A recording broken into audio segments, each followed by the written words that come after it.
Vous écoutez La Nuit Américaine. Votre podcast sur le cinéma.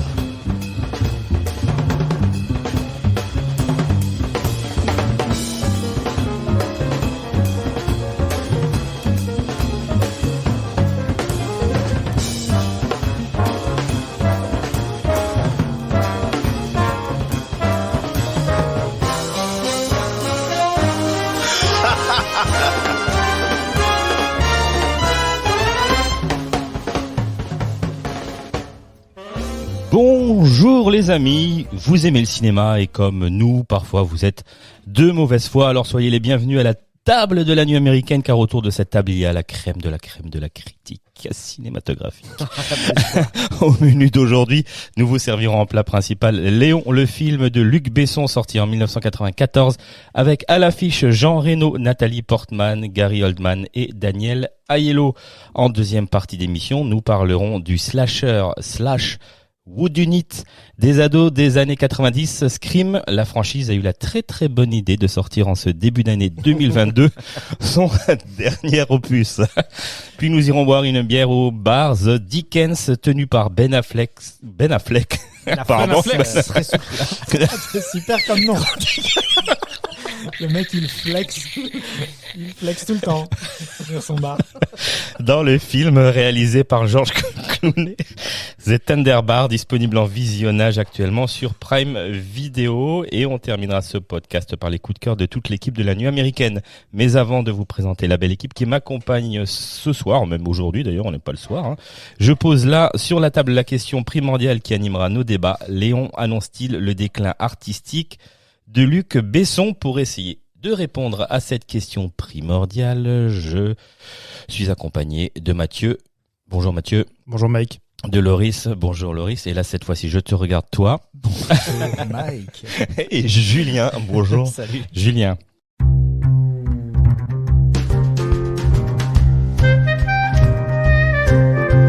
Ça va les garçons? Ouais. Oui, bah on va déconstruire. On est flex. On est flex comme Ben Affleck. Bon, on va parler de Léon. Je fais un petit pitch. Vas-y, pitch. Pitch rapidement.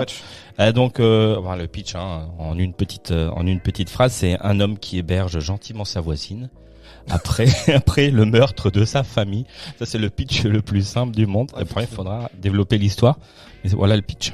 Donc dans les rôles, vous avez Daniel Aiello dans le rôle de Tony, de Nathalie Portman dans son premier rôle, je crois, elle avait 12 ans, dans le rôle de Mathilda, et Gary Oldman dans le rôle du flic pourri Stansfield. Et Jean Reno, évidemment. Et Jean Reno dans le rôle de Léon. Ouais. Qui veut prendre la parole sur ce... Je peux commencer? Vas-y. Parce que ça va être très court, parce que je céderai la parole très rapidement. Moi, j'ai vu Léon, donc le film sort en 94, je pense que je le vois en 95-96. J'ai à peu près 14 ans.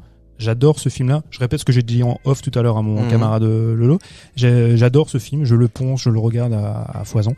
Et sauf qu'un jour, il se passe un truc quand j'ai à peu près 14-15 ans, c'est que je découvre d'autres films. Et beaucoup d'autres films. Et je me rends compte à quel point Léon, c'est vraiment un film mineur.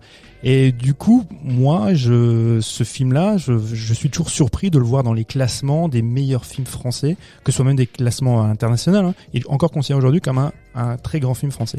Donc, je vais tout de suite céder la parole à mes camarades pour m'expliquer mais qu'est-ce qui fait que ce film-là, encore aujourd'hui, soit considéré comme un classique. Il n'y a pas aussi l'effet Le Grand Bleu, tu sais, le poste, ils ont surfé sur une vague, Luc Besson aux États-Unis, je sais pas, il a fonctionné Le Grand Bleu aux États-Unis, c'est pour ça que Léon était attendu et que ça a marché. Entre-temps, t'avais Nikita. Le Grand Bleu, c'est un succès énorme en France, c'est un film générationnel. Le Grand Bleu, c'est vraiment en fait vraiment une parenthèse dans la filmographie de Luc Besson, parce que c'est un film, je pense, aujourd'hui, peu de jeunes l'ont vu. À l'époque, pour ceux qui sont au Quadra ou Quinca aujourd'hui, c'était énorme, Le Grand Bleu. Par contre, la plupart encore des jeunes connaissent Léon. Léon, je pense, sur la durée, a eu plus de succès. Mais moi, j'ai une question pour toi, Mathieu. Qu'est-ce qui te fait dire maintenant, que Léon est un film mineur? C'est quoi? C'est la moralité de l'histoire? C'est la mise en scène? C'est quoi? On a 2 heures. La morale, ça, je m'en fous. Je pense qu'on creusera le sujet parce qu'effectivement, rétrospectivement, elle est simpliste, la morale. Non, justement, je la trouve douteuse et très. Non, mais la morale complexe. du mec dur qui vit seul, enfin qui Oui, mais est c'est parce qui que est, Ma- qui est- Mathieu, il qui est en fait mode robot et Mathieu, qui il a fait la... un parallèle entre la vie du réalisateur, de Luc Besson, et ce qu'il est, ce qu'il fait à ce Oui, moment-là, non, mais j'ai et bien de compris. ce qui se passe dans Léon. J'ai bien compris. Et ce qui est inévitable. Forcément, parce que et même ce qui de Tu ne sépares pas comment on dit, l'artiste de l'homme. jamais, c'est un tort de faire ça. Non mais très sérieusement, même si tu ne connais pas la vie de Luc Besson à cette époque-là, je veux dire, le film est quand même suffisamment explicite pour. Oui. Ouais, voilà. Ben, vas-y, finis ton propos, mais je voudrais dire un truc juste après. De toute façon, je fais court. Je pense qu'il est suffisamment explicite en fait dans ses enjeux moraux, mais ça, à la rigueur, c'est même pas tant ce qui me chagrine. Ce sera déjà un sujet, je pense, assez conséquent. Mais moi, je trouve le film faible au niveau. Alors, c'est deux choses. Ce film-là, soit c'est un film d'action ou c'est un drame. Si c'est un film d'action, il y a très peu d'action. Et dans les années 90, on voit quand même beaucoup mieux parce c'est vraiment l'école John McTiernan qui débarque des années 90. C'est quand même un autre level. Le drame, faut être attaché au personnage. Moi, je suis désolé. Alors là, c'est moi, mais le personnage de Léon, interprété par Jean Reno, je trouve, pour moi, c'est une catastrophe. Enfin, je suis pas ému par ce personnage. Je suis très attendri par le personnage de Nathalie Portman, parce qu'effectivement, qui est porté par son interprétation. Le personnage de Gary Oldman, pour moi, son interprétation, son jeu, c'est catastrophe également. Et tout ça, Mais alors, qu'est-ce qui t'a plu? Tu disais d'avant que tu as poncé le film. Qu'est-ce qui t'a plu à l'âge d'adolescent dans ce film-là? Parce que Luc Besson fait un cinéma qui pour les adolescents, c'est-à-dire un cinéma qui est assez simpliste. Effectivement, dans ses enjeux moraux, là, je te rejoins dans la construction des personnages et du personnage principal. Il y met de l'action. C'était un film français qui avait de l'envergure à l'époque. Et à 14 ans, j'avais vu peu de films. Oui, d'accord. Ah, mais qui est aussi de son aveu, à Luc Besson, la classe de gens qui est ciblée, c'est du 14-19 ans. Enfin, c'est la classe où il chasse, de toute façon. Et voilà, c'est aussi un peu ce truc-là. Maintenant, moi, ce que je voulais dire par rapport à ça, pour répondre un peu à la question que Mathieu soulève.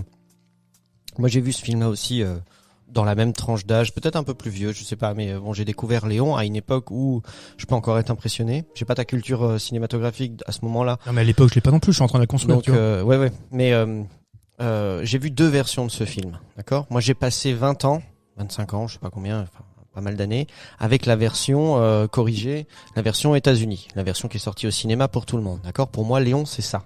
Je n'ai pas le background de Luc Besson, que j'ai appris il y a pas longtemps, parce que je m'intéresse pas plus que ça à la vie du gars et que j'ai seulement mis le nez dedans maintenant et que je vois à quel point c'est crasse. Enfin, moi, je trouve pas ça très, très propre. Mais, et du coup, la Director's Cut de Léon, qui a 26 minutes de plus et qui contient, en gros, tout ce que je pense les parents bienveillants de Nathalie Portman, qui malgré l'autorisation qu'ils ont eue de la faire jouer dans un film comme celui-là, ont essayé de censurer. Et aussi, je pense, après les premiers visionnages aux États-Unis, comme on appelle ça, tu sais, les pré-séances, un petit peu là, les tests, où ils se sont dit, bon, voilà, on va peut-être enlever certaines choses. En fait, ce sont deux films totalement différents. Dans la première version que moi je connais, que j'affectionne, parce que, moi, je trouvais que l'action, même si elle n'était pas grandiloquente, on va dire, il y a des moments ponctuels d'action qui m'ont plu. Les personnages, moi j'ai réussi à avoir beaucoup d'empathie pour l'un, pour l'autre, peu importe. À l'époque, Gary Oldman, je le trouvais complètement taré et il me faisait peur, au même titre qu'il fait peur à tous les gens qui l'entourent et qui sont même censés être ses collaborateurs. Mais quand j'ai vu la version, là il y a peu de temps, donc j'ai vu la nouvelle version, la version longue avec ses ajouts qui dénaturent complètement la vision que j'avais de la relation qu'avaient Nathalie Portman et Jean Reno, donc Léon et Mathilda. C'est plus du tout la même chose. On part d'une relation père-fille, protecteur, qui était déjà ambiguë. Qui était ambigu, dans la version mais cinéma. on pouvait laisser ça à...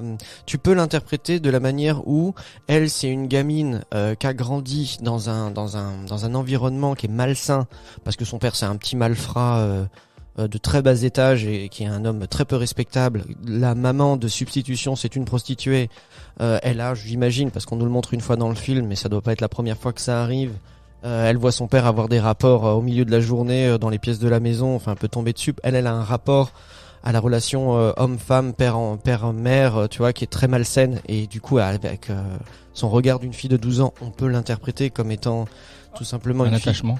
Ouais, non, mais non, c'est pas ça. C'est-à-dire qu'elle, elle est jeune, elle a une mauvaise vision de ce que ça doit être la relation d'un homme et une femme. Ouais, c'est ça. Tu vois, elle a pas de, voilà, le problème il est là, c'est qu'elle a une mauvaise éducation et que la sexualité est déjà très présente alors que ça devrait pas l'être. Et lui, il est illettré, attardé. Il a le niveau, d'ailleurs Besson le dit aussi, quand il tournait des scènes et que Jean Reno lui demandait des aides un petit peu, tu vois, pour le personnage, il lui disait t'as 14 ans, t'as 13 ans, t'as 14 ans. Voilà, dans ta tête, t'as 13 ans, t'as 14 ans, c'est ça. Et grosso modo, du coup, la relation entre la fille de 12 ans et Jean Reno, ça posait pas de problème. Mais moi, je la vois plutôt comme, donc lui, il est son sauveur. Au moment où personne ne s'occupe d'elle et ne s'inquiète d'elle, il lui dit la vérité et il la sauve. Et même si elle avait cette façon déplacée d'avoir de l'amour pour lui, parce qu'elle fait pas la différence entre je l'aime parce qu'il me protège et parce qu'il est ce qui est censé être un père, et en même temps j'ai une attirance sexuelle parce que j'ai déjà une notion de ce qu'est la relation d'un homme et d'une femme qui devrait pas l'être à mon âge. Ça, c'était ma première version. Donc Jean Reno, quand elle lui fait dans la version courte, Il y a des très les légères, avances, d'ailleurs. enfin les quelques moments où elle lui dit des trucs qui pourraient être malsains, lui il a une réaction qui, même s'il est un peu attardé, on va pas attardé, mais qu'il est un petit peu lent, on va dire, ou qu'il a pas vraiment sa place d'adulte, il arrive à lui dire que c'est pas bien ce que tu fais. Quand elle lui dit je t'aime, il lui dit comment tu peux savoir que tu m'aimes alors que tu as jamais été amoureuse? Il me dit je le sens dans mon ventre, j'ai plus mal. Je dis je suis content que t'aies plus mal au ventre, mais bon, ça s'arrête là. Et la première version du film, c'est ça qu'elle nous montre. Toutes les petites scènes qui ont été rajoutées, la scène, alors pour ceux qui n'ont pas vu la version longue, ça va vous faire halluciner, mais pour ceux qui l'ont vu, Je te rends vite la parole, mais juste pour dire, toi, ton interprétation que tu en as, c'est que lui, quand on lui fait des avances dans la version ciné, donc il la repousse gentiment parce que, mais moi je pense pas qu'il la repousse par moralité ou par éthique. par gêne, tu veux dire? C'est parce que Il c'est sait un pas gamin comment de gérer. 14 ans et qu'il ne saurait pas comment faire parce qu'il a jamais eu de relation avec une femme. Et en fait, et c'est là où moi je trouve ça encore plus inquiétant, c'est qu'il est juste, et c'est ce que va nous prouver la version longue, c'est qu'il est jamais dans la position justement dans ces cas-là, dans ces relations ambiguës, dans l'adulte responsable.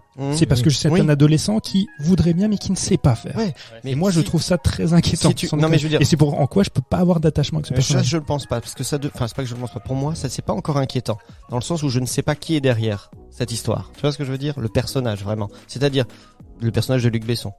C'est-à-dire qu'à ce moment-là, moi je vois Léon et je me dis Léon, il est pas très intelligent. Je sais pas son histoire aussi d'origine, pourquoi il est là, mais même sans le savoir, moi je pense que c'est suffisamment quand même implicite, tu vois, dans la version courte pour sentir ça venir, et c'est d'autant plus justifié quand tu vois la version longue. Raconte-nous les ajouts de la version longue. Parce que les ajouts de la version longue. Alors outre, t'as un moment donné où la gamine, elle va je vais pas toutes les faire, mais il y en a une où clairement elle lui dit qu'elle va l'embrasser, puis ils sont au restaurant en train de célébrer.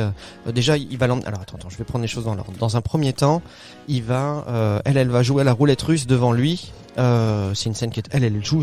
Par contre, le jeu de Nathalie Portman sur les scènes. Incroyable. À 12 ans. C'est un truc. Faut le rappeler. Malade.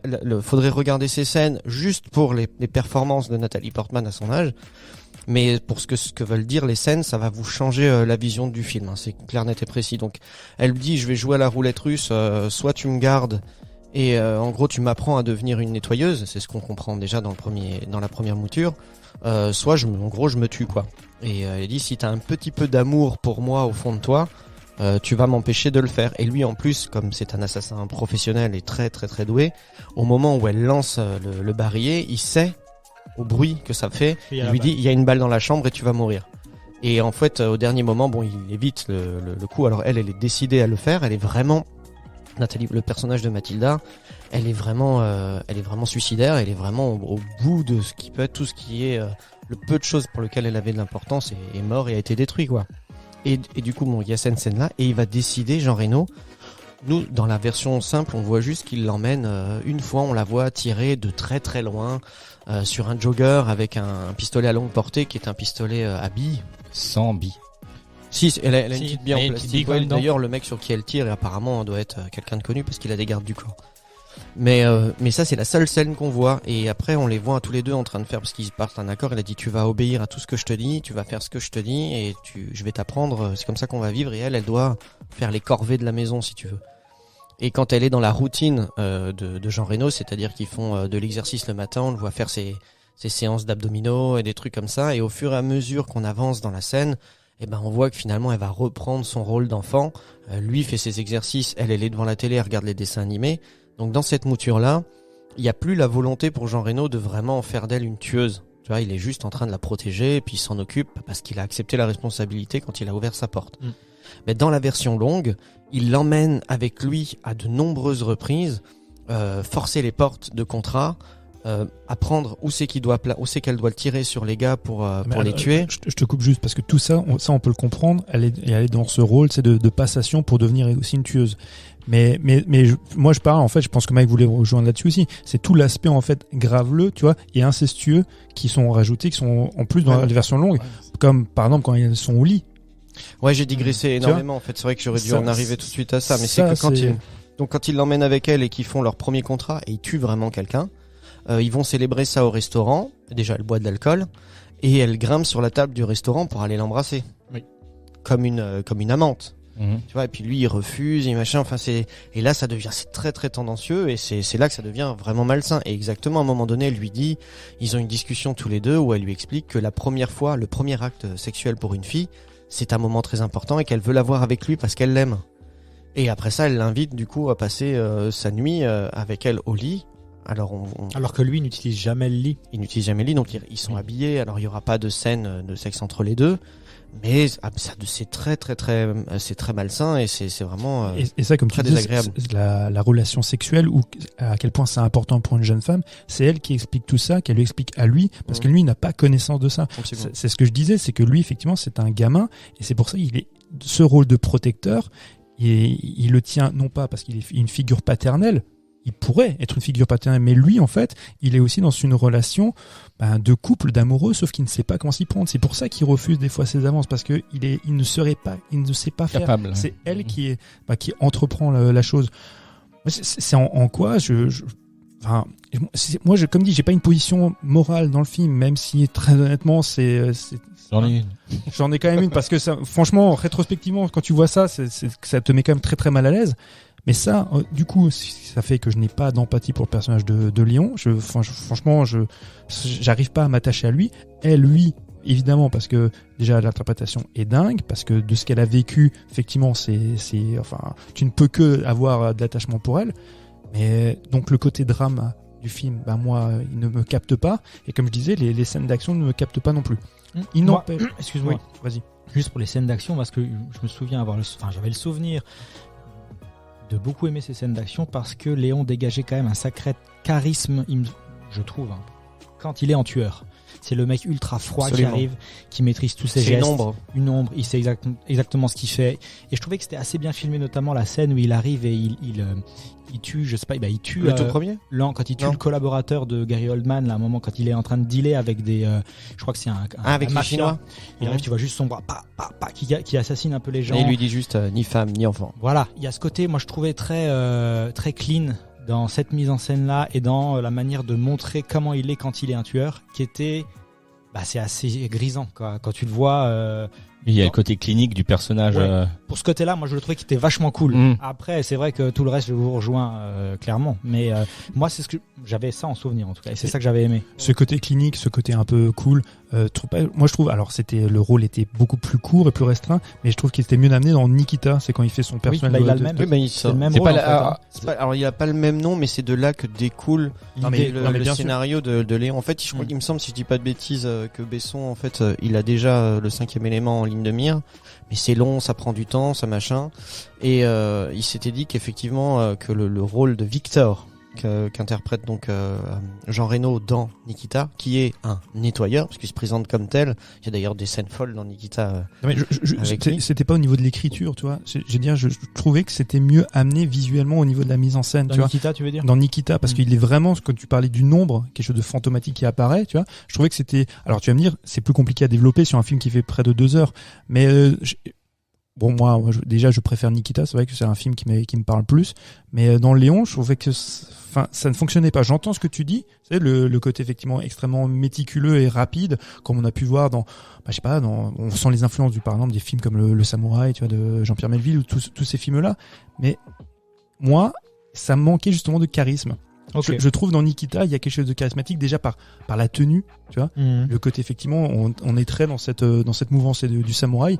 Là, il y a quelque chose, moi, je vois juste un bonnet qui fait 40 degrés dehors à New York, qui porte un manteau avec un bonnet sur la tête, tu vois, et qui repousse les avances d'une gamine de 12 ans parce qu'il voudrait bien la sauter, mais il sait pas comment faire parce que dans sa tête, c'est un gamin. Moi, sans déconner, moi, je n'arrive pas, je ne comprends pas. Tu vois, Mais moi, film. c'est ouf parce que je sais pas, mais toi, mec, dis-nous voir, toi, tu l'as vu quand ce film, toi? Moi, j'avais des souvenirs de Léon très ancien. Je sais t'étais l'avoir. jeune aussi, Ouais, quoi. ouais, je sais l'avoir. Enfin, que je l'ai vu. J'avais pas prêté attention à cette. Toute cette version, enfin cette vision qu'on Ouais, a, cette vision-là. sa Parce que tu lecture. t'estimais que c'était normal. Enfin, où est le problème? Mais non, C'est un peu ça. Mais non, moi, je pense qu'à l'époque où je l'ai regardé, j'étais plus fasciné par l'action, les booms, les tueurs, enfin voilà, les choses comme ça, je pense. Mais effectivement, la relation entre Mathilda et Léon m'a un peu gêné. Mais j'étais plus dans à cette époque déjà. Non, là maintenant dans ma Ah, revision pour préparer cette émission, et j'étais plus dans ma lecture actuelle, plus dans ta première vision, c'est-à-dire en fait c'est un transfert de la cellule familiale, enfin voilà, et de sa sexualité la sexualité qu'elle a apprise par sa famille, cellule quoi. familiale un peu déstructurée. Ouais, tout à fait. Et qu'elle reporte sur une autre relation avec Léon, quoi. Donc c'est la lecture que j'avais effectivement, et pas forcément celle un peu plus MeToo que Mathieu nous. Ouais, non mais c'est. Ouais, alors là, Mike, moi, je te rejoins attends, après. juste un truc, juste pour répondre à Mike, parce que il y a une pointe d'humour dans ce que vient de dire Mike, Mais oui. mais on peut pas voir ça comme quelque chose de, enfin, il y a pas, c'est pas inscrit dans MeToo, c'est que Non, mais là, bien sûr. non mais juste en fait pour expliquer aux gens qui ont peut-être pas vu la version longue, si je dis ça, il y a pas une espèce de morale post-MeToo, c'est que c'est vraiment explicite Explicite, dans la version Ah longue. ouais. C'est terrible. Mais moi j'ai pas vu la Tu version vois. longue, donc je peux pas te dire. J'ai vu la version. Enfin Ah, voilà, je l'ai acheté sur Google Play, même si je savais qu'elle était disponible autrement. Mais je l'ai acheté sur Google Play et c'est la version Cinoche. Hein, Ouais, qui, ouais. Depuis tout à l'heure, en fait, on tourne un peu autour du pot en faisant le lien entre la vie de Luc Ouais, Besson et le film. Alors, quelqu'un veut peut-être en parler, peut-être brièvement, parce que voilà, parce Écoute, qu'on arrête depuis tout à l'heure, on n'arrête pas de dire oui, Luc Besson, il est comme ci, il est comme ça, mais Non mais il faut juste à ce moment-là, Besson, il a eu une relation avec Mai Wen qui va devenir sa femme, mais c'est une relation qui commence. Alors déjà lui, je crois qu'il a plus de 30 ans, elle en a 14. Donc c'est déjà très malsain, je suis désolé. Moi je peux comprendre qu'une fille de 14 ans tombe amoureuse d'un adulte parce qu'elle a pas une bonne notion de l'amour, de ce que c'est, et puis de qu'est-ce que doit être tu vois, qu'elle a des hormones en ébullition et que elle joue dans Léon d'ailleurs, parce tout que- au début. oui, Et elle fait la prostituée en elle plus. a 17 ans. Mais elle a déjà été elle fait enceinte la à ce prostitution. moment-là. Ah oui. C'est ça qui est ouf parce que Et il y a là Samina Seri. non mais là c'est ouais. Lol. Et là ça fait déjà un moment. Mais ce que je veux dire c'est que voilà quand tu apprends ça alors que tu ne le savais pas, et il a eu aussi une relation avec Nikita, enfin avec comment elle s'appelle Anne l'interprète. Parillo. Exactement. Donc déjà et puis après par la suite, hein, il va lâcher Mai Wen pour Jovovich et enfin c'est un mec déjà qui se tape les gonzesses qui joue dans ses films. Donc rien, quand après on vient te raconter des histoires de mecs qui a les mains qui se baladent, qui jouent de son influence sur les actrices qui sont sur ses plateaux, sur les enfin, je veux dire hein, c'est comme à l'époque Tu crois que Mike il fait comment avec moi? Tu crois qu'il m'a eu comment?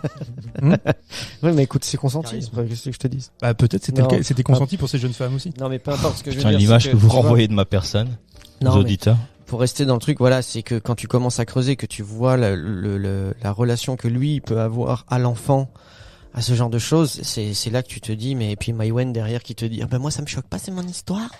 Et tu te dis, ok, bon, il y a sérieusement un problème chez vous, je suis désolé. Il y a Ah, mais quelque chose qui va après, pas, comme quoi. dit, moi j'ai pas de point de vue moral et je peux encore entendre son argument. Il dit voilà, c'est ma vie. Encore aujourd'hui, tu vois, elle a 40 ans passés, c'est la seule qui va encore aller défendre Luc C'est Besson clair, quand il y a ouais. des procès. Très bien, c'est leur histoire. Moi, je vais pas prendre parti. Déjà, je ne maîtrise pas le sujet suffisamment et ça ne me regarde pas. Mais là où ça me regarde, parce qu'en tant que spectateur, c'est quand ça influe sur un film. Et là, c'est le cas. Et moi, on est peut-être post-MeToo ou même en pré-MeToo. Moi, ça m'horripile et ça me sort du film et je peux pas avoir d'empathie pour ces personnages-là. Et juste un truc, faut quand même rappeler une évidence chez Luc Besson. Luc Besson, le scénario, c'est pas son truc. Construire un scénario, écrire des dialogues, très souvent c'est une catastrophe. Qui plus est quand il injecte de l'humour. Luc Besson, on se rend compte que ses meilleurs scénarios, c'est quand il était co-scénarisé par Pierre Jolivet. Sauf qu'il s'est pris la tête avec Salement Jolivet. même, hein, ouais. Bah ouais, Jolivet encore aujourd'hui, il dit que c'est un connard quoi. Non mais ce qui est ouf, c'est qu'en plus il se vend comme étant alors il y a eu plusieurs phases, mais c'est pas un mec qui sort des favelas non plus, Luc Besson, et puis il fait croire que c'est un self-made man, mais bon, après on l'a mis au bon endroit avec les bonnes personnes qui l'ont aidé, qui l'a renié par la suite, qui aujourd'hui parle de lui comme étant un mec sans éthique et sans vergogne. Enfin, je veux dire, voilà, c'est après, peu importe. Il a fait des choses pour le cinéma peut-être, parce qu'il a quand même aussi EuropaCorp, c'est lui, hein. Ouais. Non, mais il a du talent. Moi, je pense toujours que Luc Besson, c'est un mélange entre, attention, hein, je fais vraiment un grand écart entre Spielberg, parce que c'est comme ça qu'il était vendu au début, c'est entre Spielberg et Harvey Weinstein. Non, mais déjà en tant que personne, mais même en tant que producteur et de tout ce qu'il a fait, c'est vrai, en fait. eh ben c'est un peu, Oui. il aurait voulu être Il y a un peu de Lucas aussi, non? Oui, il y a un peu de Lucas aussi. Saupoudrer un peu de Lucas. Ouais, mais c'est ça. Ouais, En fait, pour le mais, côté, non, mais très clairement, Spielberg et Lucas, ce sont ses influences quand il se met au cinéma, et on le voit. Moi, on peut pas nier qu'il y a un talent de metteur en scène. Dans ses premiers films, moi, Le Dernier Combat, je trouve que c'est un film incroyable. Encore aujourd'hui, je trouve que c'est vraiment une claque, quoi. Subway, je trouve ça sympathique, mais c'est un peu plus compliqué. Nikita, j'aime beaucoup. J'ai jamais été vraiment fan du Grand Bleu, même si c'est plutôt un joli film. Jean-Marc Barr. Avec Jean-Marc Barr. Mais Cinquième élément, moi j'aime bien. C'est vrai que j'aime bien le Cinquième élément. Après, j'ai lâché l'affaire. Les productions, j'en parle même pas parce que les productions. Et Besson est arrivé comment dans le cinéma? Je crois que Julien, tu voulais en parler, toi. Ouais, mais en plus, il se fout de la gueule de Lecomte à un moment donné. Le comte Le Comte. Henri. Oui, le Ça, tout le monde se foutait de sa gueule, hein. Non, c'est un réalisateur français au début qui disait il fait les bronzés, il fait les trucs. Il dit Le compte, ouais. il fait de la merde, c'est de la merde, et puis c'est quand même le mec qui nous fait 5 taxis, enfin qui nous produit 5 taxis. Tu vois. Donc, Il s'est pas arrêté rapidement quand même pour Taxi. Non. Il a produit. Il y a des trucs que t'as même pas vu, Lolo. Il y a des taxis ils sont en chenille sur des pistes de ski. Ça, t'as pas vu ça. Il y a le dernier qui est sorti il y a quoi? Il y a 2-3 ans et que il a changé un peu les persos aussi parce qu'une bonne Taxi partie blanc. en prison. Comment il s'appelle? C'est avec Sami Nassiri. Non, après il a fait Oh là là, avec ça l'autre, les deux humoristes là qui étaient les Kaira. Ah oui, c'est ça. Gaston Bide. Gaston Bide, voilà. Mais toi, tu voulais revenir sur l'histoire de Besson et son arrivée dans le cinéma. Il est arrivé comment? Par la petite porte? Ouais, mais non, alors c'est parce que non, Il a défoncé un coup de par pied. les non, mais fenêtres. c'est dingue. Enfin, c'est parce que quand tu écoutes l'histoire, quand tu essayes de savoir, t'as plein de versions différentes. Hein. T'as celle de l'intéressé qui lui forcément édulcore son histoire ou pas, hein, mais il aime bien raconter une histoire où il s'émancipe de ses parents, il prend ses valises et puis il part avec son baluchon sur Paris pour aller sur les 7 et puis pour apprendre à la dure. Alors qu'en fait, son père, ses parents se divorcent, d'accord. Lui, bon, il a eu une expérience un peu traumatisante en plongée. Parce qu'il manque de mourir d'une manière assez drôle d'ailleurs, hein, parce qu'il me semble qu'il plonge alors qu'il a une sinusite ou un truc comme ça, il a les sinus infectés, il descend, ses sinus gonflent, abîme ses nerfs optiques, et au moment où il veut remonter, Et hop, il fait perd Léon. la vue. Donc, franchement. donc il redescend, la vue revient, il remonte, la vue part. Enfin bref, c'est un truc comme ça. Il va étouffer quoi, parce qu'il arrive quand il remonte, il voit plus rien.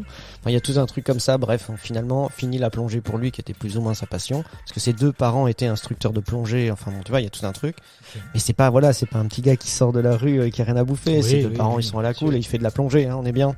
Et puis, du coup, à un moment donné, faut qu'il se tourne vers autre chose. Hein, faut bien qu'il s'occupe. Du coup, il aime le cinéma, il trouve ça bien, et son papa, qui à un moment donné aussi, ou un de ses beaux-pères, je sais pas. Enfin bref, il y a un gars qui est proche de lui, qui est directeur de Club Med, et il s'avère il connaît les Jolivet ou je sais pas comment, et puis il les envoie à Paris dans la maison des Jolivet, où déjà Anconina passe son temps là-haut, et puis un des frangins Jolivet donc va avec lui avancer, et ils vont créer. Donc il y a, je crois que comment il s'appelle, c'est pas Marc Jolivet, c'est l'autre Pierre, c'est ça. Alors Pierre Jolivet, c'est le scénariste. Marc Jolivet, c'est le comique. Pierre Jolivet, qui sont humoristes un peu tous les deux aussi, puis même je crois qu'il fait pas de la musique aussi, il y a un truc parce qu'il va lui faire son clip. Ah mais Pierre, c'est un touche à tout. Ouais. Il a fait de la scène, enfin il était comédien, musique, enfin en gros, un mec qui a du talent quoi. Il va l'aider à faire son clip musique, et puis de là ils vont se dire bon bah voilà, il va faire un premier court-métrage Besson qui s'appelle je sais plus maintenant le titre de son film. Le petit gris. Non, c'est pas le Si, attends. Qu'il a été adapté, c'est ça qui a donné son. Le dernier combat, c'était un court métrage à la base. Ouais. Avant, il fait un petit court métrage. Et d'ailleurs, c'est c'est fait avec 3 francs 6 sous, quoi. Tu vois bien que c'est. Mais le dernier combat, c'est classe. Et le dernier combat, classe. voilà. Et c'est le dernier combat. Classe. Pareil, il y a la rencontre avec Jean Reno qui va être du coup au Serra. Tu vois, les gars qui vont Serra, l'accompagner. D'ailleurs, D'ailleurs, il y a des gens qui vont l'accompagner quand même tout au long de sa carrière, mais t'as aussi beaucoup de gens qui vont le renier très très fort et qui vont lui dire ce mec-là, il est infâme, il est horrible, quoi. N'aime pas bosser avec lui. Bref. T'as tiré Arbogast, qui fait la photo depuis Nikita. Ouais. Et la photo, effectivement, je la sauve quand même dans Léon. Elle est très chaleureuse. Et il y a des beaux jeux aussi avec d'ombre. C'est effectivement, il y a une des scènes où lui, il apparaît derrière un mafieux. Ouais, et tu vois juste son visage à lui et tout. C'est vraiment, vraiment bien foutu. Et la BO d'Eric Serra, je disais, elle est aussi assez chouette, quoi. Oui. Il y a le Mind Title est vraiment bien. Le reste. Oui, ça passe un peu plus inaperçu. Moi, je trouve que même dans Léon, il utilise des moments, c'est quand même bien chiadé dans le sens où. Il y a Sting à la fin. Ouais, non mais c'est. Il y a en fait ça a dû lui coûter une blinde, ça. Ces musiques ont une bonne empreinte et elles arrivent à te mettre à la bonne place dans certaines scènes et elles accentuent le sentiment. Tu vois, par exemple, pour rester dans Léon, la scène où Mathilda arrive dans le couloir, elle a été faire quelques courses pour Léon, elle est au courant de rien, puis elle arrive, puis ça a été le carnage total. Ça, c'est une belle scène. Elle est magnifique et elle est obligée de traverser le couloir en faisant mine de rien. Alors qu'elle sait très bien, et puis elle voit d'ailleurs que sa famille vient d'être massacrée, et elle se dirige, elle est devant la porte, et elle sonne à la porte en espérant que Léon ouvre d'ailleurs. Ça, c'est une très belle scène. Et la musique derrière, elle est moi, j'ai été dans la un porte état pour elle, et la lumière. Il y a toute cette lumière. Je trouve qu'elle passe vite à autre chose. C'est-à-dire que, sa famille a été massacrée. Sa famille, elle a quand même elle a pas quand même des liens très proches avec ses parents, sa sœur, mais il y a quand même le petit frère. Ouais, mais c'est pour ça que le petit frère avec qui elle était proche, elle voulait le protéger, etc. Et je trouve que ce deuil un petit peu j'ai perdu, elle en fait mention une fois, tu vois, je crois. C'est pas exploité. La psychologie des personnages, c'est pas son truc à Luc Besson. Ah ouais. Okay. Après, mais je trouve ça. Elle fait pas. Attends. Je suis d'accord que elle en tu perds ton petit frère. C'est le seul avec qui t'as un lien dans ta famille. Sûr. Et puis c'est d'ailleurs pour le tu tombes amoureuse. Elle le dit. Non, mais elle le dit. Et pour exorciser ça, elle préfère coucher avec un mec de 35 ans. Mais c'est pas vrai. Non, franchement, vous êtes réducteur. C'est faux. C'est pas vrai. Elle veut une seule chose. Elle veut soit que Léon accepte de l'argent pour aller tuer les gens qui ont tué son petit frère. Donc elle met un contrat sur la tête de ces mecs, donc elle fait pas le deuil comme ça, elle veut les tuer, et elle va même au point où Léon, voulant pas trop le faire, elle y va elle-même. Donc elle veut se venger. Non, mais ça c'est le postulat pour construire une intrigue. Mais ça s'arrête là. Je veux dire, la psychologie du personnage, ça ne ressort pas. Ça ne ressort. Comment ? Bah non, parce que il est trop court de toute façon pour prendre le temps. Bah il est suffisamment long pour nous montrer des scènes extrêmement embarrassantes. Non, les 26 minutes, ne les compte pas. Mais c'est ça que je veux dire. Il y a deux versions au film. Mais même dans la version courte, c'est embarrassant. Même la version ciné, c'est quand même. Non, pas tant que ça, les gars. Ah si. Non, si tu connais pas, comme j'ai dit, la scène où ils sont au lit. La scène où ils sont au lit dans la version ciné, comme tu disais, comme tu le rappelais. Ils sont pas au lit ensemble. Ah bah si, parce que elle dort au lit et lui, on voit qu'il se lève. Tu vois, il s'est levé. Alors que comme tu le rappelais tout à l'heure, il ne dormait que sur le fauteuil. Oui, mais ce qui a l'impression de faire son bonheur, c'est pas le fait qu'il ait dormi avec elle, c'est le fait qu'il dorme dans un lit. C'est là qu'il dit putain, mais en fait on est vachement bien dans un lit, dans une vie pas de mec complètement dingue. C'est pas parce qu'il a dormi avec elle, si t'as pas la première scène. Par contre, si tu mets la scène de la version longue, où elle lui dit que l'acte sexuel, le premier acte sexuel pour une fille, c'est important, qu'elle lui dit à partir de maintenant, ça suffit, tu vas dormir avec moi dans un lit, c'est plus du tout la même chose. Oui, mais pourquoi il dort avec elle ? Mais lui, il dort avec elle parce elle lui dit maintenant, tu vas dormir avec moi. Oui, je suis d'accord. Bah oui. Ça, c'est une scène de la version longue. Dans la version courte, on voit pas ça. Bah oui, du coup, dans la version courte, pourquoi il dort avec elle ? C'est parce qu'il est blessé, il est fatigué, puis à ce moment-là, il se laisse un peu. Elle lui dit, viens, tu verras, c'est mieux d'aller dormir dans un lit. Pas c'est mieux de dormir dans un lit avec moi, c'est mieux de dormir dans un lit parce que c'est plus agréable. Ça fait. Oui, mais elle avait quand même une arrière-pensée. Mais tu le sens pas. Je le sens pas dans la première version. Non mais moi je rappelle en fait c'est quand même. En tout cas, moi je l'ai pas ressenti. Moi c'est comme moi ce que je ressens, je me répète, mais c'est un gamin de 14 ans qu'on invite à dormir. Rappelez-vous, quand vous avez 14 ans, quand il y a une fille qui vous fait de l'œil, qui a votre âge, si elle vous propose de dormir avec elle dans un lit, de dormir, c'est une autre histoire. Mais je sais pas. Et moi, j'avais pas de cousine, moi je sais pas. Je suis d'accord, mais je sais pas si dans la version, est-ce que dans la version courte, je me souviens plus, mais est-ce que tu sens qu'il est si en retard que ça ? Ah bah oui. Ouais. Ah oui, bah oui. Complètement. Genre niveau adolescent. Mais bien sûr. Non mais oui, bah là, je suis désolé, mais là c'est un benet, enfin oui, vraiment. Il sait pas lire, il sait pas écrire. Oui, ça il a, oui, ça va. Mais moi non, je sais pas comment te dire, j'avais jamais ressenti cette son argent, il doit le donner à son tonton mafieux. De son côté, non mais là j'ai l'impression qu'il est juste utilisé. Tu vois, comme il sait pas lire, il sait pas écrire, bon le mafieux il lui dit bon, il compte pour lui. Ouais, j'ai formé un mec à assassiner. T'inquiète, moi je te garde tes sous, quand t'as besoin d'un peu d'argent, je te le donne, mais la sous il les reverra jamais. Tu vois, moi c'est ça que je me dis, c'est juste qu'il est utilisé, c'est aussi simple. Et quand il dit il faudra les donner à la fille, s'il m'arrive quelque chose, il se dit putain, je les ai pas. OK, bah oui, je lui donnerai, t'inquiète pas. C'est en ça que c'est un gamin qui est responsable et qui comprend rien des situations. Mais c'est pour ça que je lui prête pas non plus l'intention. Quand moi je le regarde, ne sachant pas, comme dit que Besson, il aime les petites filles, à ce moment-là, moi je vois pas le mal, en fait, tu vois, inhérent à pour moi, c'est quand à la même assez relation patent. des deux personnages. Pour moi, ça me semble quand même assez patent. C'est limite, mais moi, je sais pas, mon cerveau conçu normalement, il arrive toujours à se dire, il passera jamais cette étape et ça restera une relation protecteur enfant. Les jeux de séduction quand ils font ils font ce jeu où ils se déguisent en personnalité du cinéma. Mais ça, pareil, je l'ai pas vu quand j'étais jeune et que je l'ai vu. Maintenant, je l'ai vu plus grand, je la vois arriver, je vois tout de suite son slibou la dentelle. Ouais. Je dis déjà d'où il sort. C'est ça. Oui, c'est vrai. Il est à qui le slibou là, de cette taille-là? T'as été le piquer à ta maman quand t'as fait tes valises ou parce que t'es parti sans quasiment rien? Donc il sort d'où ce sliboule? Enfin, moi, c'est ça qui m'inquiète toujours avec Luc Besson, c'est que parce que c'est censé être à la fois une séquence humoristique. L'humour chez Luc Besson, c'est toujours très bas du front, ça marche pas. Mais si c'est pas drôle, du coup, c'est inquiétant. Et c'est typiquement le genre de scène, tu vois, qui est un peu inquiétant. Il faut rappeler, enfin, en plus, là où lui s'est véritablement abonné, c'est que, donc, il est fan de comédie musicale. Il va avoir une comédie musicale avec Gene Kelly, c'est ce qu'il va voir au Cinoche.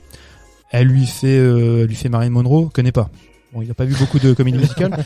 elle lui fait, tu vois, Charlie Chaplin, connaît pas. Bon. Le mec, il connaît Gene Kelly, mais il connaît pas. Et après, il reconnaît qui? Burt Keaton. Chaplin. Non, il connaît pas Chaplin. Non, il connaît pas Chaplin. Non, mais attends, ce qui est génial, c'est que lui, il fait John Wayne. Ah, c'est lui qui fait. Lui, il fait John Wayne. Donc, c'est un fan de comédie musicale qui ne connaît ni Chaplin, ni Marilyn Monroe, mais il fait John Wayne. Il fait John Wayne parce que Kelly l'a recollé, je crois. C'est elle qui reconnaît, justement. Non, mais il fait pas Gene Kelly. Lui, il fait que John Wayne. Oui, elle, non. Non. Il reconnaît quand même une de ses imitations. Je me demande si c'est pas Ed Byrne. Non, c'est pas Audrey Hepburn. Je crois que c'est Audrey Hepburn. Bon. Et il fait John Wayne. Et pourquoi il fait John Wayne? C'est la représentation viriliste et machiste. Et c'est la seule image qu'il a. C'est une image déformée. Il imite pas Gene Kelly. Parce que Gene Kelly n'est pas dans cette posture-là. Il imite John Wayne. Elle est la petite Lolita qui joue ce jeu de séduction. Et lui, la seule image virile qu'il a, c'est John Wayne. Donc pour moi, ça construit déjà ce rapport-là, tu vois, extrêmement ambigu. Ouais, c'est vrai que, mais de toute façon, si t'as cette lecture-là, de par les connaissances et tout ce que tu ajoutes, c'est particulier. Quand même. Ouais, après, je pense, je vais vous inviter si vous voulez bien, parce que là, je pense qu'on l'a assez bien dépeint le sentiment qu'on a de cet aspect-là du film. On peut parler de 2-3 autres choses, justement. Il faut parler du Rasta blanc. Oh putain. Non mais le côté. Alors attends, du coup, il y a un truc qu'on avait évoqué aussi et qui était important. Je crois que c'était alors c'est parce que tu dis quand même toi que t'as dit en début du truc que Gary Oldman, t'as pas du tout aimé son interprétation. C'est ça? Ouais. Si je dis, c'est son interprétation ou c'est le personnage que t'aimes pas? Oh bah les deux. Hein. Le personnage est mal écrit et en plus il est mal interprété. Moi en fait. Quand j'étais gamin, j'avais adoré son interprétation. Parce que quand t'es gamin, tu vois ça, tu dis ouais, c'est une espèce de psychopathe complètement déjanté. Le psychopathe déjanté, il le fait quand même bien, je veux dire. Ouais. Et t'as l'impression que putain, t'avais jamais vu ça avant. Toi, tu dis putain, un personnage aussi dingo, machin. Y a un film qui date de 1947 qui s'appelle Kiss of Death avec Richard Widmark. Richard Widmark, c'est simple. Gary Oldman, vous voyez ce film, Gary Oldman, il lui a tout piqué. Les mimiques, tout. Son jeu à lui est calqué sur l'interprétation de Richard Widmark. Sauf que Richard Widmark, à l'époque en 47, il est nommé aux Oscars parce que en même temps son interprétation, elle est complètement over the top, mais elle est subtile. Gary Oldman, lui, il fait un copier-coller, mais un copier-coller un peu concon quand il prend ses pilules, tu vois. Mais c'est d'un ridicule, où il fait toute sa gestuelle, avec son cou, machin, pour bouffer ses pilules. Ouais. Mais tu te dis, mais moi, ça m'a pas paru ridicule, ça, c'est ouf. Parce que je le vois comme une sorte de transformation. Il brise une sorte de cocon qu'il a parce qu'il est à la limite de l'autisme, le mec, hein, parce qu'il est dans sa musique, dans son truc. Même les mecs autour de lui ont tous peur de lui. Ça, c'est encore pire. Oui, parce qu'il faut pas oublier un truc, c'est que le psychopathe est inévitablement cultivé. Il écoute du Beethoven, il écoute du Mozart, il écoute des trucs comme ça. Non mais on nous prend pour des cons. On veut nous faire croire que ce mec-là, tu vois, peut tuer des gens alors qu'il est flic, mais il y a aucun problème, tu vois. Il sera pas poursuivi, il a à peine à se justifier, et en même temps, il est extrêmement cultivé, il est animé par la musique parce que lui-même, c'est un artiste. C'est pas un psychopathe comme lambda, c'est un putain d'artiste. Non, alors regardez Kiss of Death de Henry Hathaway avec Richard Widmark, putain, c'est quand même beaucoup mieux et beaucoup plus intelligent. Mais il y a un rasta blanc. Mais il y a un rasta blanc et qui fait, alors à mon sens, c'est une référence vraiment Oui. à Gary Oldman justement quand il joue dans True Romance. Ah bah oui. Bah, il s'est inspiré de ce personnage, Mais oui. du chanteur là pour Parce qu'en pour fait- dégaine quoi. Non, mais en fait, quand il le fait jouer dans ce film-là, à mon avis, c'est voulu. Un an avant, t'as True Romance où Gary Oldman, pour le coup, moi j'adore ce personnage de Drexler dans True Romance, et c'est la même chose. C'est ce Rasta, tu vois, caïd un peu mauvais. Et je pense qu'il est pas là pour rien. C'est comme s'il voulait s'inscrire dans cette filiation. Enfin, je parle de Luc Besson, s'inscrire dans cette filiation Tony Scott, Tarantino. Luc, c'est foutu. Non. Et au niveau de l'interprétation, c'est uniquement Nathalie Portman qui sauve le film. Pour moi, pas pour les autres. Pour moi. Non, mais c'est une question globale en fait. Ouais. Elle est tellement au-dessus du lot que j'ai l'impression que oui quoi. Il y a une différence de jeu d'acteur. Ah ouais, selon vous. Il y a pas une scène où elle est pas bonne quoi dedans. Moi, alors bon, je pense que Nathalie Portman, elle éclate tout, elle explose l'écran, elle est vraiment terrible dans son premier rôle. Et moi, à l'époque, j'étais amoureux, je crois, tu vois. Mais déjà, Elle a 12 ans, je te rappelle. Mais il pouvait. Parce Il que pouvait. on était adolescent Ah quand on l'a oui, vu. Ah ouais, c'est vrai. Ah ouais, donc Autant moi, ça pour va. Moi, quand je l'ai vu, j'avais 15 ans, j'étais je amoureux. dis juste que moi, ça me fait, quand je dis ça, je disais qu'en fait, c'est impressionnant de voir les gens capables de jouer à cet âge-là, ces émotions, de pleurer, d'avoir les. Alors bon, il y a des tips, hein, je pense que elle racontait elle, toute la préparation même sur ce film est Mais tu dis intéressante, que elle dans est les marrante yeux. parce que il y a plein de trucs qui les font, ouais, forcément ils te mettent des trucs de menthol pour que tu pleures et tout, et puis elle explique aussi qu'il y a des choses qu'elle arrive mieux à faire parce qu'elle a pas la pression de pas réussir à les faire. Enfin bon, bref, il y a tout un truc. Il y a plein de choses qui ont été marrantes sur la préparation pour elle. On va pas rentrer dans tous les détails, mais c'est le fait d'avoir aussi un plateau avec énormément d'armes à feu et beaucoup de trucs, sachant que pas longtemps avant, Brandon Lee est mort sur le plateau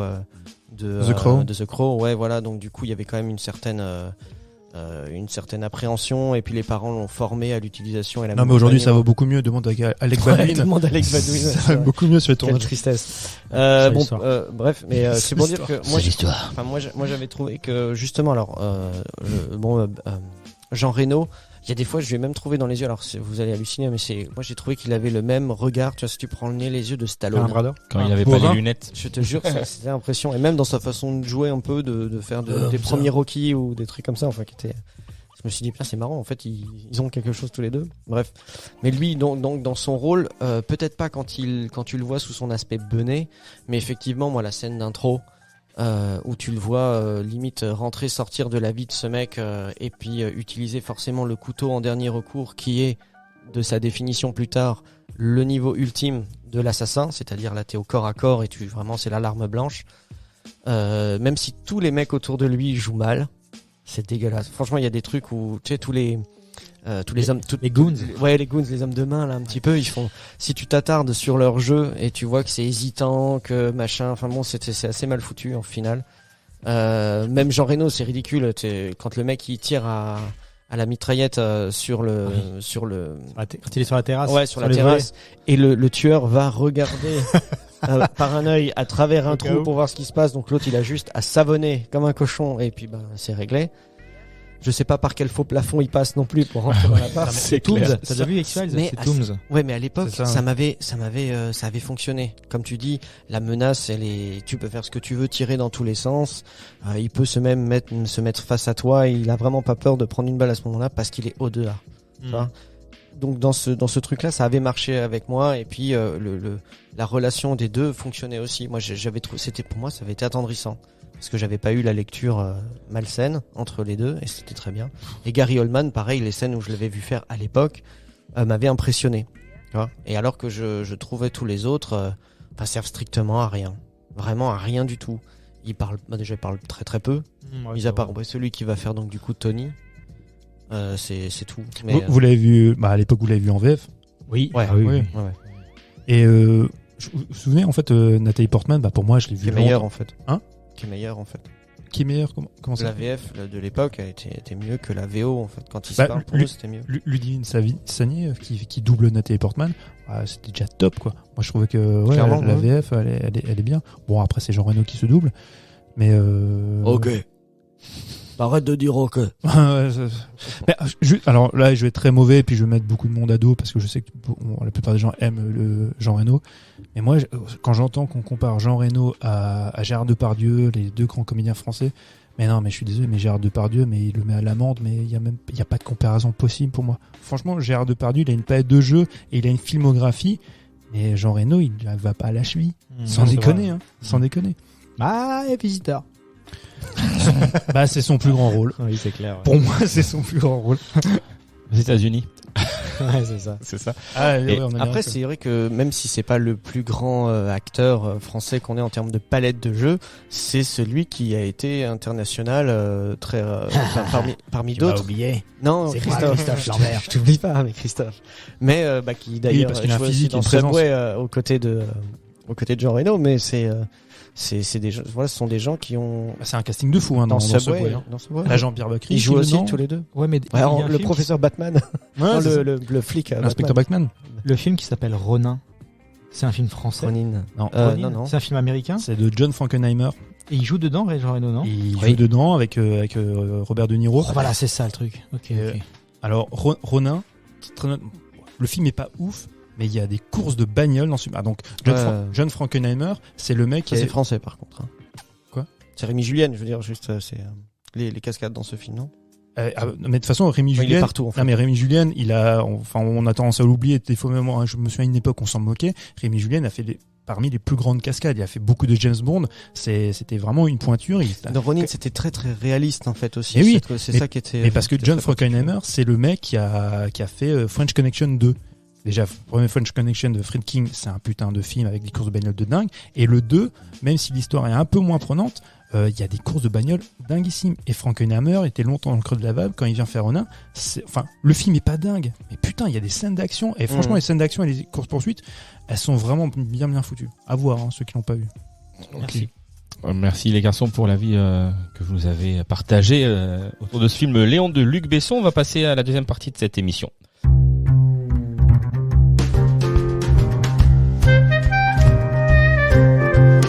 Et on va parler de Scream. Quel est votre film d'horreur préféré? Pas Scream. Pas Scream. Non, Scream, effectivement, comme je l'ai dit en annonce tout à l'heure au début de l'émission, est-ce que on appelle ça un slasher, c'est ça? Oui, Et tout à un fait. whodunit, puisqu'en fait il faut Ouais, ça deviner se mélange un peu. qui est l'assassin. qui est le ou les. Qui est Ghostface. Ça. C'est vrai, les. Alors qui l'a vu, apprécié, qui peut me donner Moi, je l'ai pas vu. tu Je l'as suis pas là vu. pour poser des questions. Moi, je les ai revus tous. Et le dernier, tu l'as vu récemment? C'est celui qui est sorti au je suis allé le cinéma voir là au Cinoche, ouais, il y a quelques semaines, je sais plus. Ouais, quand il est sorti là, je suis allé le voir au cinéma à ce moment-là. Moi je suis allé le voir, mais Moi, j'ai sans vu Mathieu. l'affiche. Moi, j'ai vu l'affiche. T'as vu l'affiche? L'affiche qui disait le tueur est sur cette affiche. Vous avez Oh, pas vu cette Mathieu, affiche-là? non. Si, mais derrière Oh, en même temps. Quel marketing incroyable. C'est clair. Surtout qu'en fond, il y a Ghostface, donc ça c'est fait.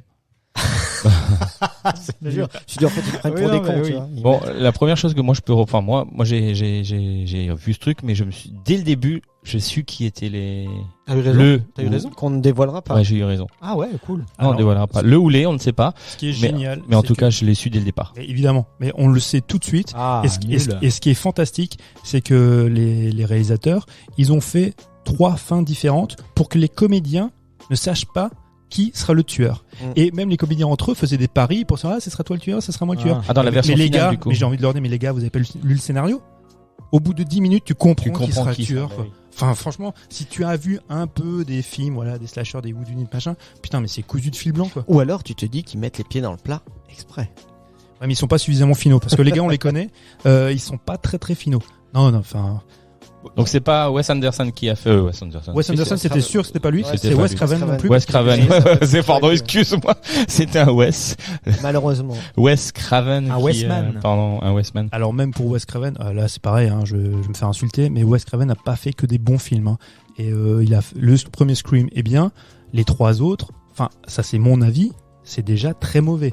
Et alors ce dernier Scream qu'on appelle donc le Scream 5, Enfin, c'est une catastrophe. Le Qu'est-ce qu'il film, apporte en fait rien.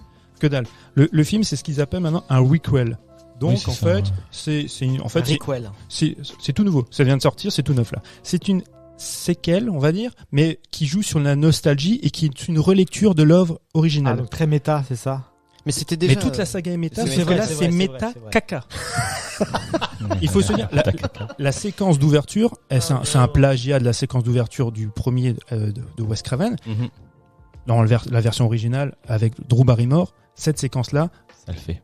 ah putain, mais c'est une leçon de mise en scène. Oui. Mais vraiment, Oui, tout oui. le film n'est pas à l'avenant, mais cette séquence-là, Mhm. c'est une leçon de mise en scène. Encore aujourd'hui, ça fonctionne de ouf, quoi. Surtout qu'à l'époque où ils avaient été malins, c'est que sur l'affiche, c'était Drew Barrymore. Et donc, tu te dis, Personne ne s'attendait à la voir Parce mauvaise. bah, c'est ça, tu te dis, c'est l'héroïne du film. Putain, au bout d'un quart d'heure, elle meurt dans des conditions. Et je vous rappelle juste un truc, c'est que dans cette première séquence, il n'y a pas le côté rigolard. Là, quand Drew Barrymore, elle meurt, C'est on- sale. c'est vraiment sale, c'est violent. C'est même malsain Et- du fait de ce qui se passe autour, en fait. C'est ça. Et il n'y a pas de côté rigolo parce qu'elle essaie de s'en sortir, elle essaie d'appeler ses parents, mais elle peut pas, elle est en train d'étouffer. Enfin, la scène est vraiment, elle te prend aux tripes. Tout le reste de la saga, ce sera sur le côté un peu rigolard, clin d'œil, méta. Alors, mise en abîme, méta. Punchline. Plus commentaire de la mise en abîme de la Oui, méta, oui. donc méta au carré du pipi caca. Et là, quand ils font en fait cette relecture de cette première séquence, parce que c'est ça hein, le Scream 5, et tu te rends compte que les mecs maîtrisent pas l'espace. Tu sais pas où tu es dans les séquences. Le tueur, mais il pourrait débarquer de n'importe où des toilettes. Tu ne le sais pas parce que tu ne comprends rien à ce qui se passe. C'est vraiment un cafouillage et c'est bidon. Et en plus, du coup, pour ajouter au côté méta, comme on est dans cette époque où, c'est bon, qu'est-ce qui fonctionne maintenant? Ah, c'est ce qu'ils appellent l'elevated horror.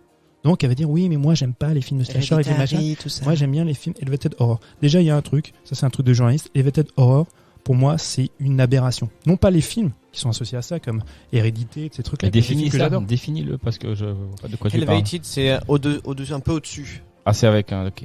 Oui, d'accord. Donc, on estime qu'on fait du Avec un peu cinéma plus d'esprit. un du peu cinéma. plus d'esprit. autorisant Ok. avec un point de vue, tu vois, sur la société.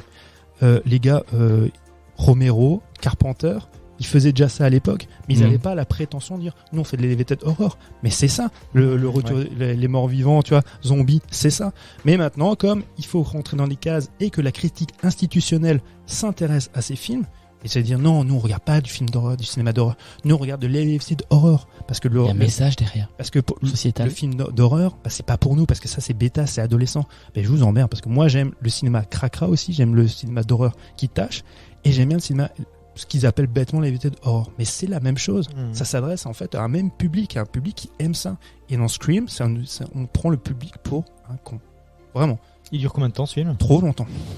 Et puis, Dès que ça dépasse une heure. et puis il y a Bouge pas. la venue de 114 Courtney minutes. Cox Il dure tout ça. qui revient dans le film. Courtney Cox, qui est les présentatrice trois- télé.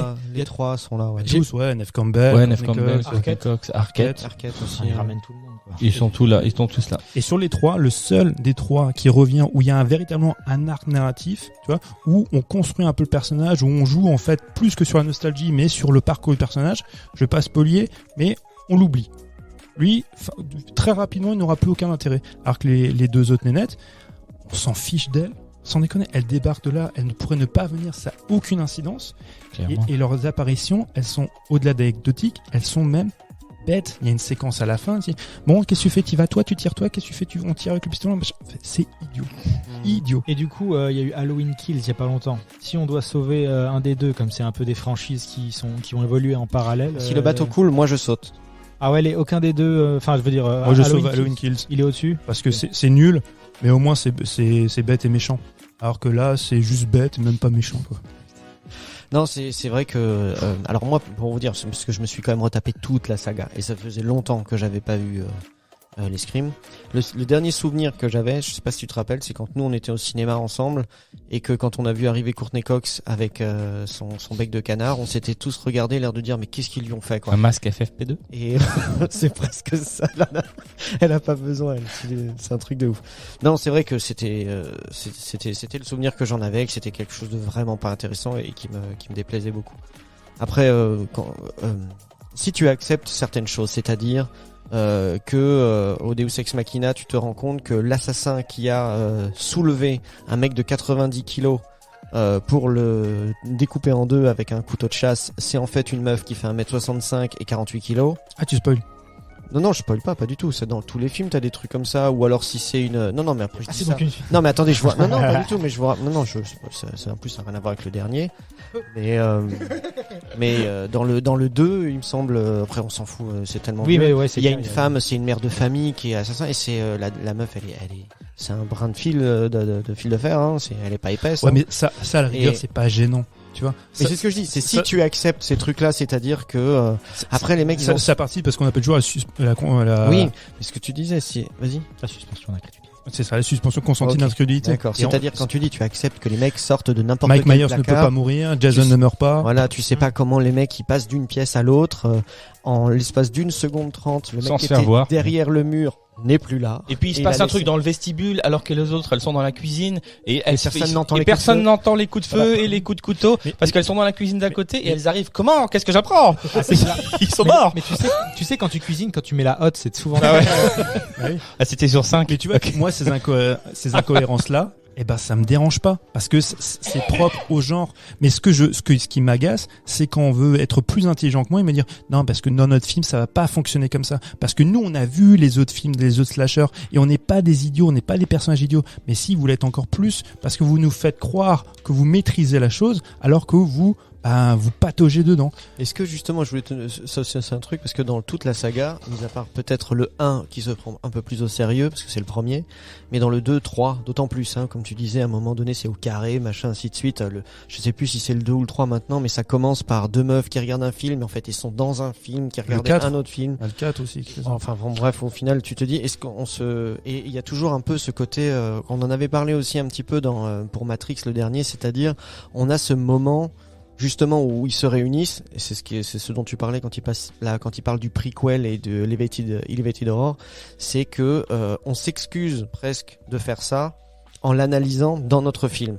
Est-ce que c'est méta ou méta caca, justement, c'est-à-dire est-ce que c'est parce que dans ton film tu dis que tu fais de toute façon de la merde et que tu sais que tu fais de ce genre de merde, c'est-à-dire tu prends des facilités, des raccourcis ou des trucs comme ça un petit peu parce que ça va marcher, parce que t'as pas envie finalement de trop réfléchir.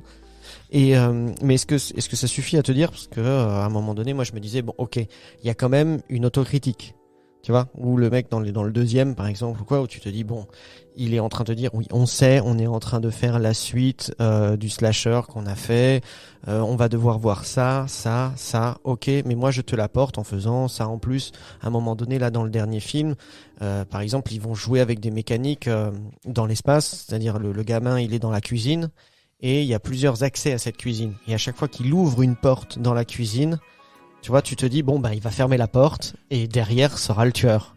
Et une première fois, il est pas Il y là. a rien. Le frigo. Deuxième fois, bon ça y y a est, là personne. on y est. Ah bah il est pas là. Le Alors, troisième. est-ce que il la est là. troisième fois elle va devenir drôle ou est-ce qu'elle est ridicule?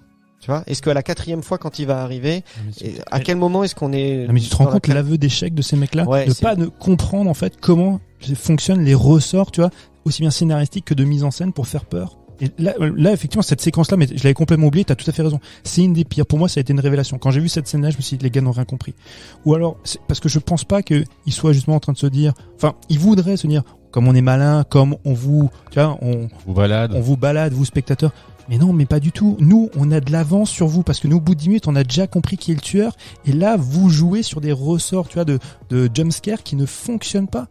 Mais enfin, les gars, arrêtez. En plus, non, mais J'ai eu l'impression en plus qu'il renforçait ça, enfin qu'il colmatait les fuites avec un degré de violence un peu supérieur, tu vois, on t'en montre un petit peu plus. On va un peu plus loin dans le gore et dans l'hémoglobine pour pallier à ça, parce que justement après cette scène où on te fait genre souffler, tu dis OK, ouvre une cinquième porte. De toute façon, Il y aura personne derrière. Voilà, on s'en fout, il est là, il est pas là.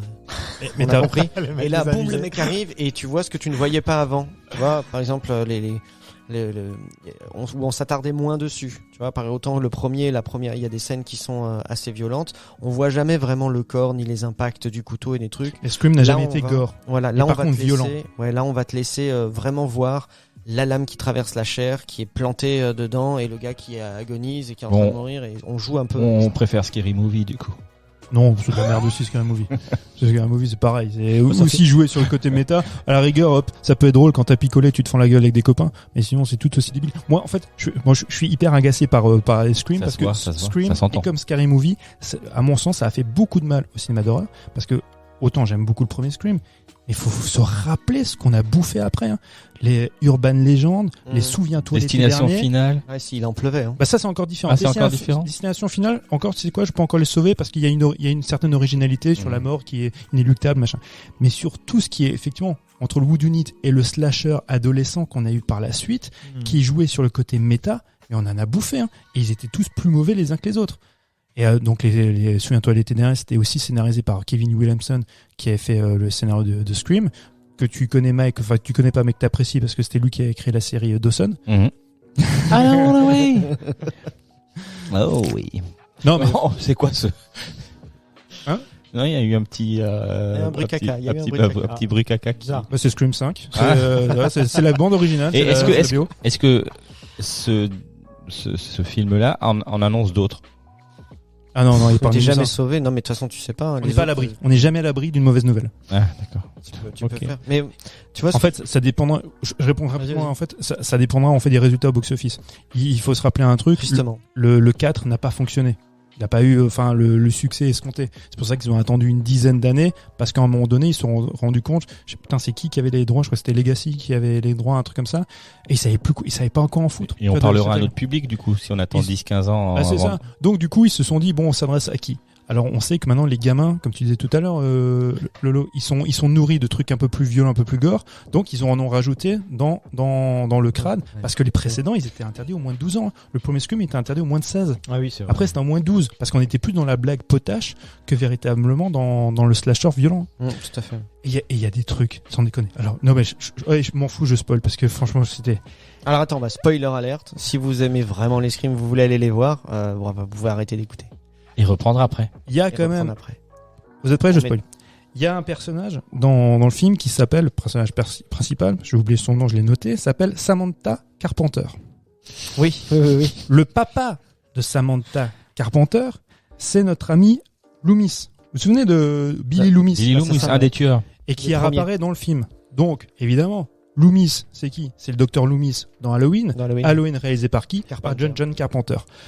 Moi, j'aime bien qu'on me mette comme ça des petites références. tics, ouais. Mais comme disait Tarantino, la référence, elle doit pas être Grossière. elle doit pas être grossière, elle doit être installée et s'immiscer dans la mise en scène, et pas dans des trucs comme ça aussi Je bêta. lui donne le nom, je lui donne le prénom. Il y a un personnage qui s'appelle Wes.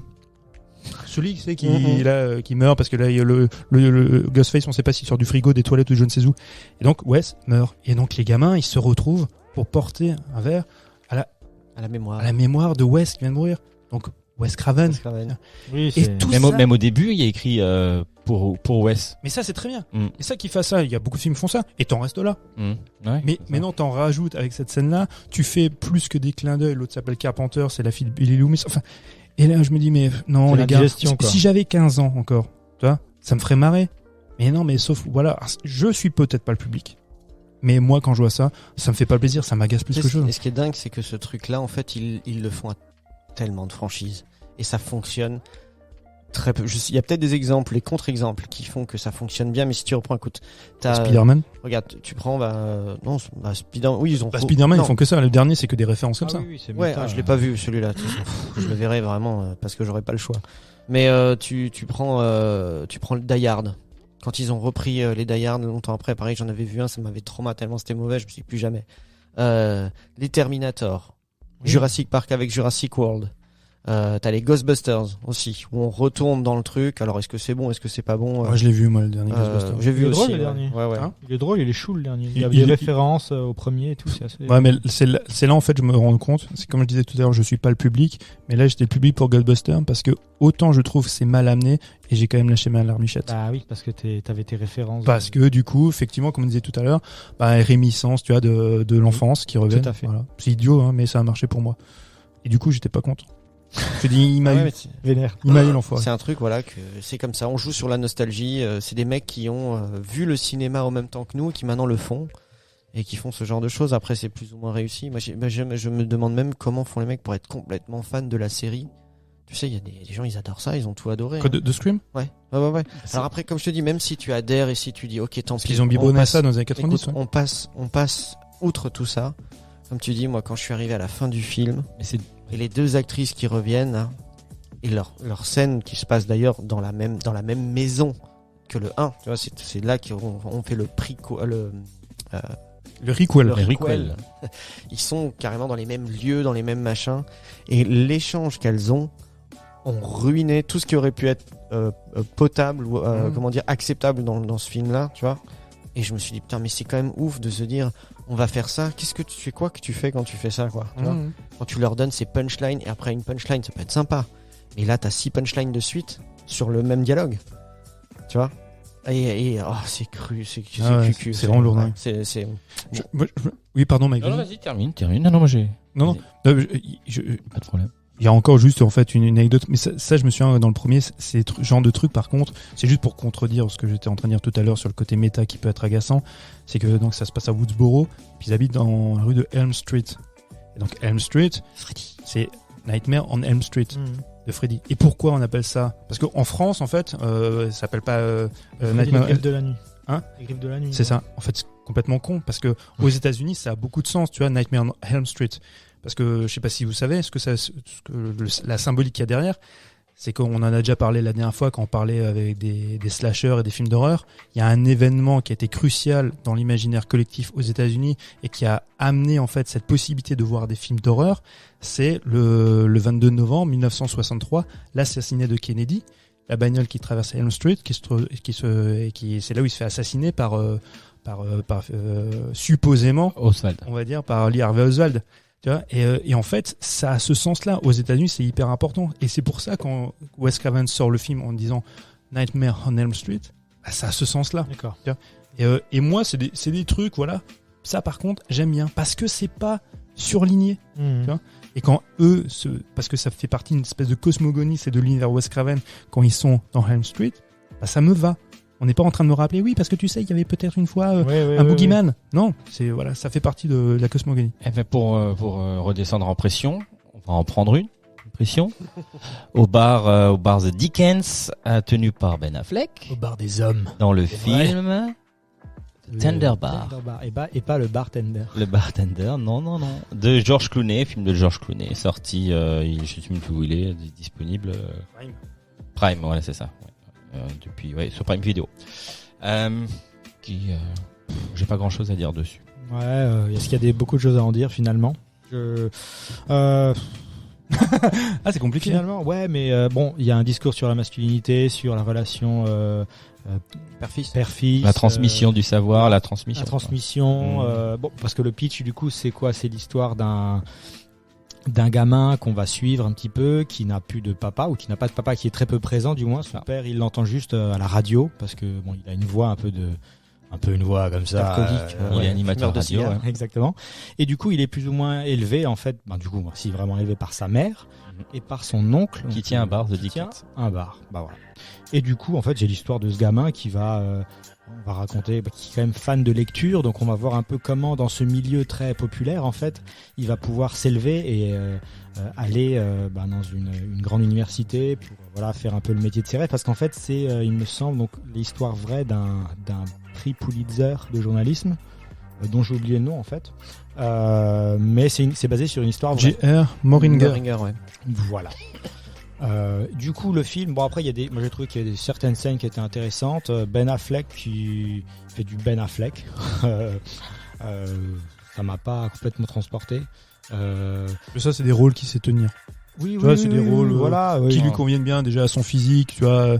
En fait, on sait qu'en plus c'est un ancien pochetron, donc ça va très bien, ouais. ça lui va bien, tu vois, ce genre de rôle. Il y a certaines scènes qui sont assez drôles, notamment quand il va chez ses beaux-parents. Le gamin, elle m'a fait assez sourire cette scène quand.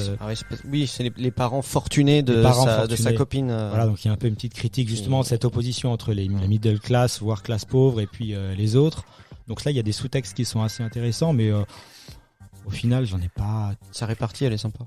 Ouais, voilà, il a une bonne répartie et il joue bien le Ty Sheridan, je trouve. C'est un rôle qui est assez bien pour lui. Il a une bonne tête, moi je l'aime bien, mais finalement, j'en sors pas des grands messages, sinon, de ce film, quoi. C'est pas un film que tu retiens, quoi. Enfin, Non. 2 jours après, il faut que tu creuses dans ta mémoire pour te rappeler le Ouais, scénario. Toi, tu l'as vu, toi, Mikey? Oui, je l'ai vu, ouais, C'est mais ça je l'ai que- vu, c'est mais, ça mais que- c'est ça qui est ressorti. C'est-à-dire 2 jours plus tard, il fallait, et là, même pour retravailler sur le truc, je suis putain, de quoi il parlait, ce film? Eh ben, je vais fois faire une avec vous, c'est confession. vénère. Moi, je l'ai complètement Ouais, oublié. voilà, c'est ça. Parce que et franchement, Lolo, chapeau. Parce que j'étais un peu subjugué parce que tu racontais, parce que je ne me souvenais plus de rien. c'est vrai. Sans déconner. Moi, ce film-là, alors je vais expliquer pourquoi on a choisi ce film-là, parce que c'est une réalisation donc de George Clooney, et à mon sens, ça pourrait être intéressant de retrouver un George Clooney réalisateur dans une frange un petit peu plus intimiste. Moi, j'ai été surpris déjà par le pitch. Enfin, je me suis dit, pourquoi il reprend la vie de ce mec pris Enfin, ça m'a interrogé, tu vois, déjà. Ouais, quoi. ouais. Après, chacun. Alors, je crois que c'est pas un projet qu'il avait particulièrement. On lui a plus ou moins proposé ça parce qu'il avait d'autres choses en vue et que ça prend du temps et que finalement Ok, il a fait d'accord. ça entre deux. Donc c'était pas un truc qu'il portait forcément. Tu dis. Non, je disais en fait ce qui est intéressant, c'est le parcours de George Clooney en fait en tant que cinéaste. C'est aussi une des raisons pour lesquelles tu vois, je pensais que ça pouvait être intéressant de se prendre ce film-là. George Clooney quand il débarque avec un film comme Confession d'un homme dangereux, d'après un scénario de Charlie Kaufman, je me souviens à l'époque de la sortie du film.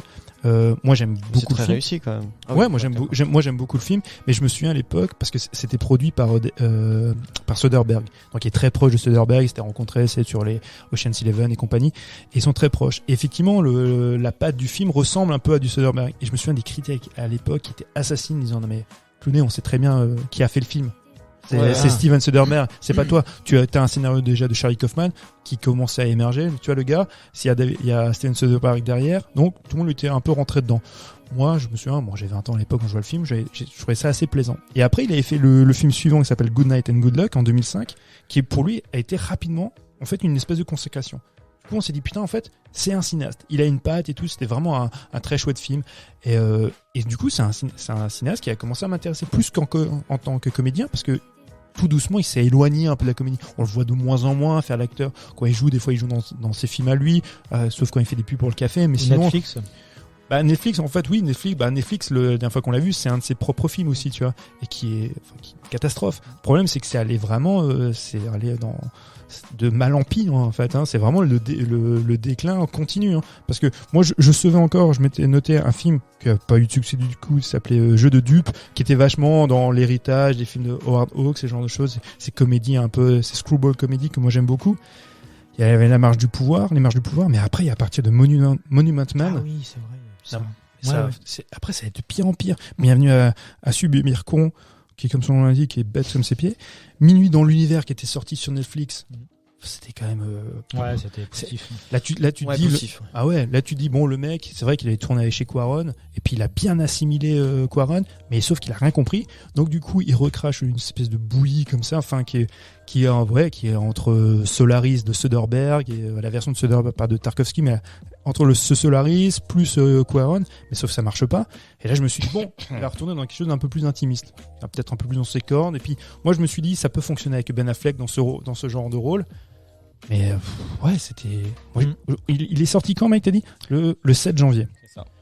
Là, quand vous allez écouter l'émission, il y a quasiment un mois qui s'est écoulé. Moi, j'ai complètement oublié ce film-là. Mais alors, complètement. Je me souviens de rien. Pour vous dire à quel point il est mémorable. Ouais, bah c'est ça Je le suis problème. dans la même situation. Alors moi je suis pas du tout de. Il fallait se concentrer, toi. Enfin, en termes de ressenti. De quoi? T'es pas du tout sur la même. Pas du tout, non. D'accord. Pour moi, ça a été une bulle de chaleur ce film. Chouette. Ouais. Bon, moi, Ben Affleck, c'est l'oncle que j'aurais voulu avoir. J'aurais eu envie d'être dans ce bar et d'avoir ce mec-là pour me donner des conseils.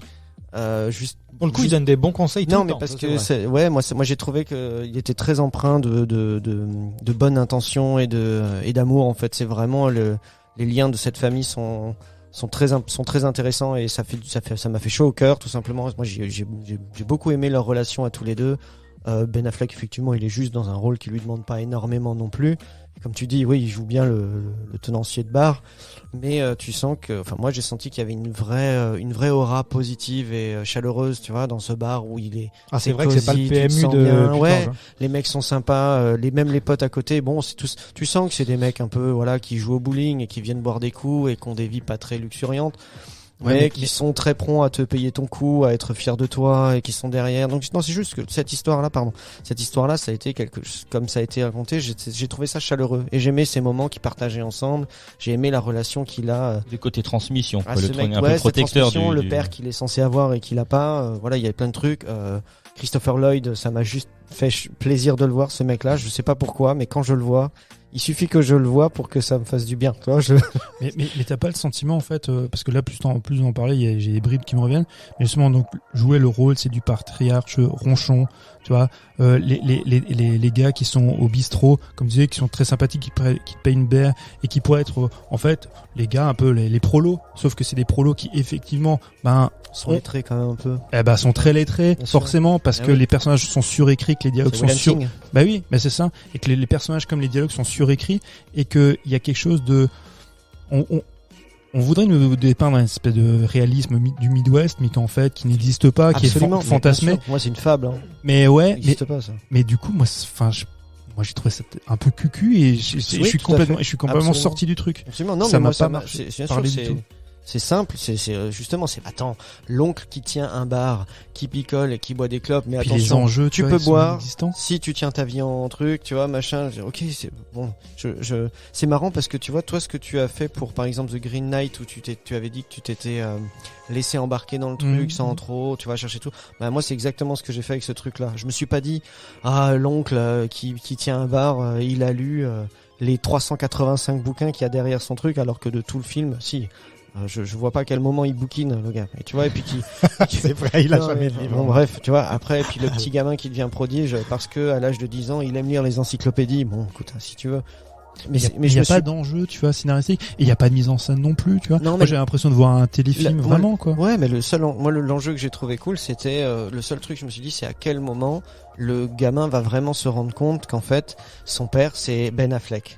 C'est lui, son image paternelle, le soutien dont il a toujours eu besoin et qui a toujours été là quand il avait besoin de lui. Moi, c'était plutôt à quel moment il se rend compte que son vrai père, c'est un connard. C'est un vrai connard. Oui, qu'il a l'affrontement qu'il est censé avoir. Tu vois, qu'à un moment donné, qu'il aille justement arrêter d'attendre que son père vienne rejouer son rôle de père alors qu'il l'a jamais fait.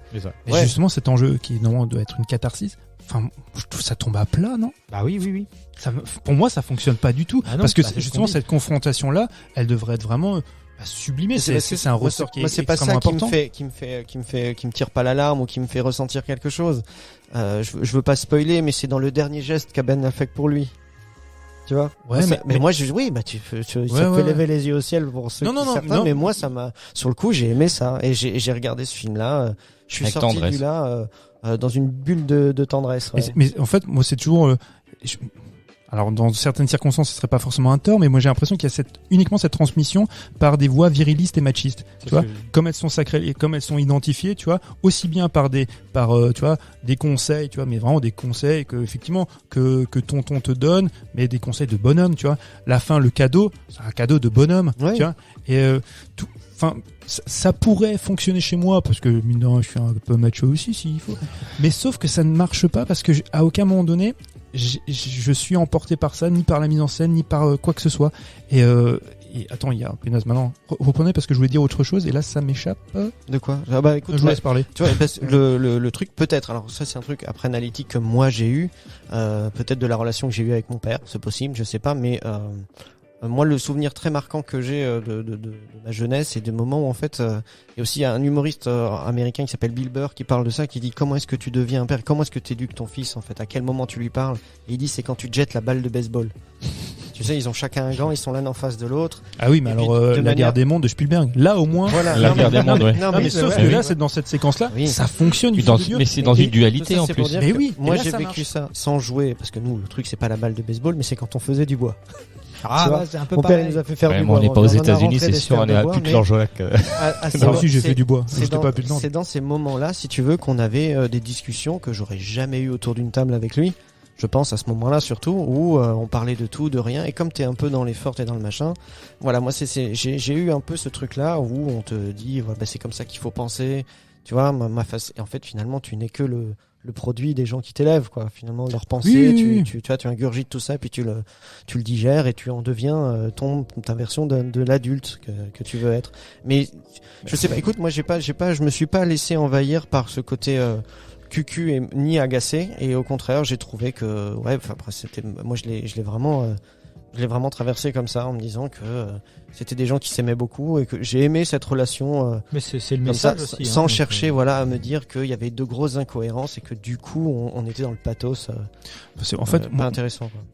Ouais, moi, ce qui me sort un peu, effectivement, c'est toute cette accumulation, effectivement, de potos ou d'aphorismes, tu vois, virilistes, qui, dans ce film-là, pour moi, ne fonctionne pas. Il y a un truc aussi qui pour moi, aurait pu éventuellement m'embarquer. Et ça va être un peu étrange ce que je veux dire là, mais je me fous de ce personnage-là, qu'on me vend comme étant un personnage qui existe vraiment, comme un auteur qui existe vraiment. Ouais, pareil. Ça aurait été, je me dis, bon, parce qu'on va pas se mentir, c'était pareil, quoi. personne ne le connaît, ce Justement, mec-là. Ça aurait été Ernest Hemingway, putain, ça aurait peut-être suscité mon intérêt. Tu vois, mais là, ce mec-là, parce que du coup, j'ai un peu regardé quand même, même aux États-Unis, c'est personne. Tout le monde s'en fout, ce mec-là. Il a pas eu une réelle influence dans la littérature et dans les lettres Pas américaines. dans la grande littérature, mais il y a des gens qui sont connus qui sont allés le voir pour écrire leur fait mémoire, leur machin. des trucs un peu Exactement. comme ça, quoi. Exactement. Et bah, t'as tout à fait raison. En fait, c'est plutôt, il est souvent vu comme une espèce de ghostwriter. Et c'est un mec qui écrit, effectivement, ce n'est pas un gars qui a imposé dans les lettres américaines, c'est pas un Philip Roth, tu vois, c'est pas un auteur comme ça, c'est pas un Saul Bellow, c'est pas ces grands auteurs américains. Donc on m'aurait fait Philip Roth. Putain, j'aurais voulu savoir quels sont les aphorismes qu'on a prodigués, tu vois, à Philip Roth ou à Saul Bellow. Mais là, c'est à Joe qui tape sur sa machine à écrire, ça m'intéresse pas. Donc du coup, déjà, ça m'intéresse pas trop, ça me parle pas. En plus, c'est mal amené, c'est un peu lourdingue par moment. Alors que moi, typiquement, bah non, pour te dire. Moi, je suis généralement friand de ce genre de truc. Parce qu'avant, quand tu parlais de Will Hunting, Will Hunting, malgré tous les défauts qu'il a, chez moi, ça fonctionne. Moi, c'est typiquement le genre de truc. Et là aussi, t'as des aphorismes à la con, t'as, tu vois, des leçons de vie, tu vois, avec des mecs qui se surpassent, machin. Mais là, ça marche. Là, dans ce film-là, moi, j'étais très déçu. Désolé. Ne sois pas désolé. Non, mais ça montre que. Voilà. Non, mais tu peux, voilà. 3 déçus sur 4, voilà. Oui, alors, bah, Ah, t'as pas aimé, toi? Non, moi, je t'ai dit, moi, 2 jours après, je m'en souvenais plus de ce film-là et j'ai dû rechercher dans ma mémoire pour. Et puis la BO, c'était sympa. Il y a des bons petits morceaux qui sont bien choisis. Je trouve ça pas trop mal. Tu vois. À l'instar de Licorice Pizza, j'ai trouvé que les deux BO étaient super cool et je me le réécouterais bien. Elles se rencontrent un petit peu, tu vois, à la même période. Oh, putain, c'est horrible. Et je te jure, je te regarde et je suis en train de réfléchir. Je me souviens même pas de la BO qu'il y a dans le film. Autant je me souviens parfaitement dans les Licorice Pizza, mais là je suis en train de chercher. Je me suis dit putain, il y a forcément. En plus, il y a une période où il y a que des musiques que j'aime. Et là, je suis en train de chercher dans ma mémoire ce qu'il y avait comme musique. Putain, je m'en souviens pas. Ah, mes trucs, tu l'as ghosté en fait. Le machin, il a commencé. Tu te dis, j'écoute rien. Non, je sais pas. Non, en plus, c'est moi qui voulais proposer ce film parce que j'y attendais quand même quelque chose. Je vous disais, en fait, c'est. Oui, tu nous avais dit, enfin, ça peut sortir bon comme mauvais, quoi. Voilà, c'est ça. Mais du coup, moi, dans ce cas-là, j'y vais jamais avec un a priori négatif. Mais très rapidement, ouais, j'étais mis de côté. Allez, les amis, on va passer à la rubrique des coups de cœur.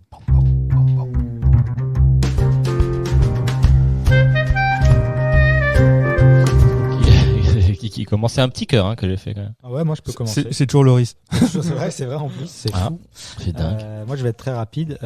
Comme c'est d'actualité, regardez Ozark.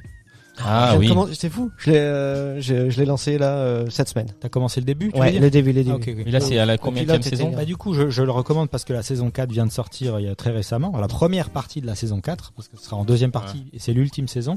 Mais du coup, il y a beaucoup de gens qui connaissent déjà, mais c'est une série qui est assez incroyable dans la tension, dans l'écriture, dans les acteurs. Enfin, l'acting est vraiment incroyable.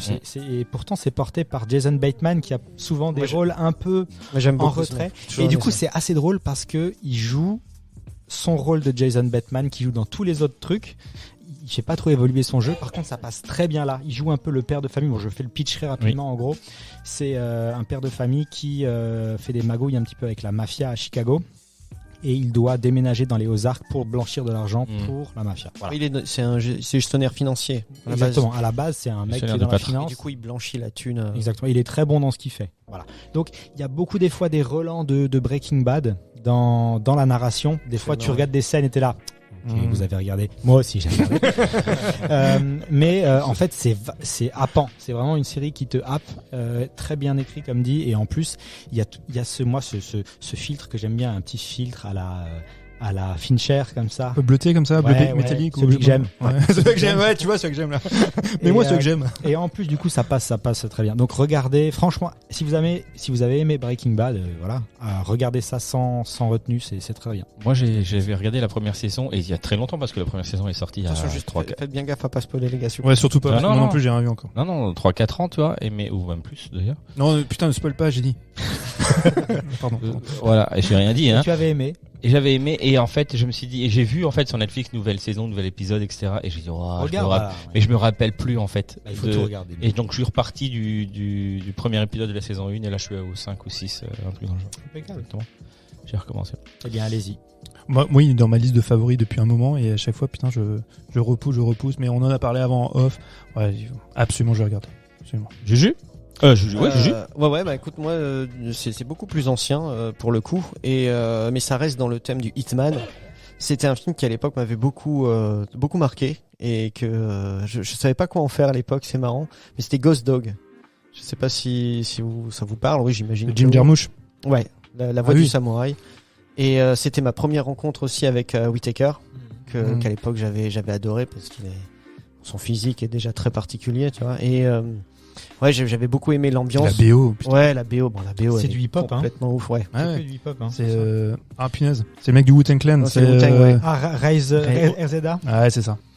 Et du coup, ouais, enfin bon, et j'aimais bien justement moi je trouvais qu'il y avait une sorte presque de porte-à-faux un peu, et pourtant pas entre sa façon d'être, c'est-à-dire suivre la voie du samouraï, tu vois, et ce côté street un peu, tu vois, de très très très contemporain justement, et le tout mis dans un film de mafieux un peu italien, qui était justement, tu vois, il y a un truc qui est un petit peu bizarre, et bon, les scènes avaient été géniales, tout le film m'avait vraiment beaucoup plu, quoi. Il avait surpris plein de gens quand il était sorti, parce que personne n'attendait trop, je me souviens, et puis il me semblait que c'était c'est un pas tout petit trop budget attendu. aussi, hein, c'est vraiment des films. Il y avait eu beaucoup de bouche à oreille, il me semble, ouais, sur ce film. Il a eu un succès assez dingue qui effectivement était inattendu.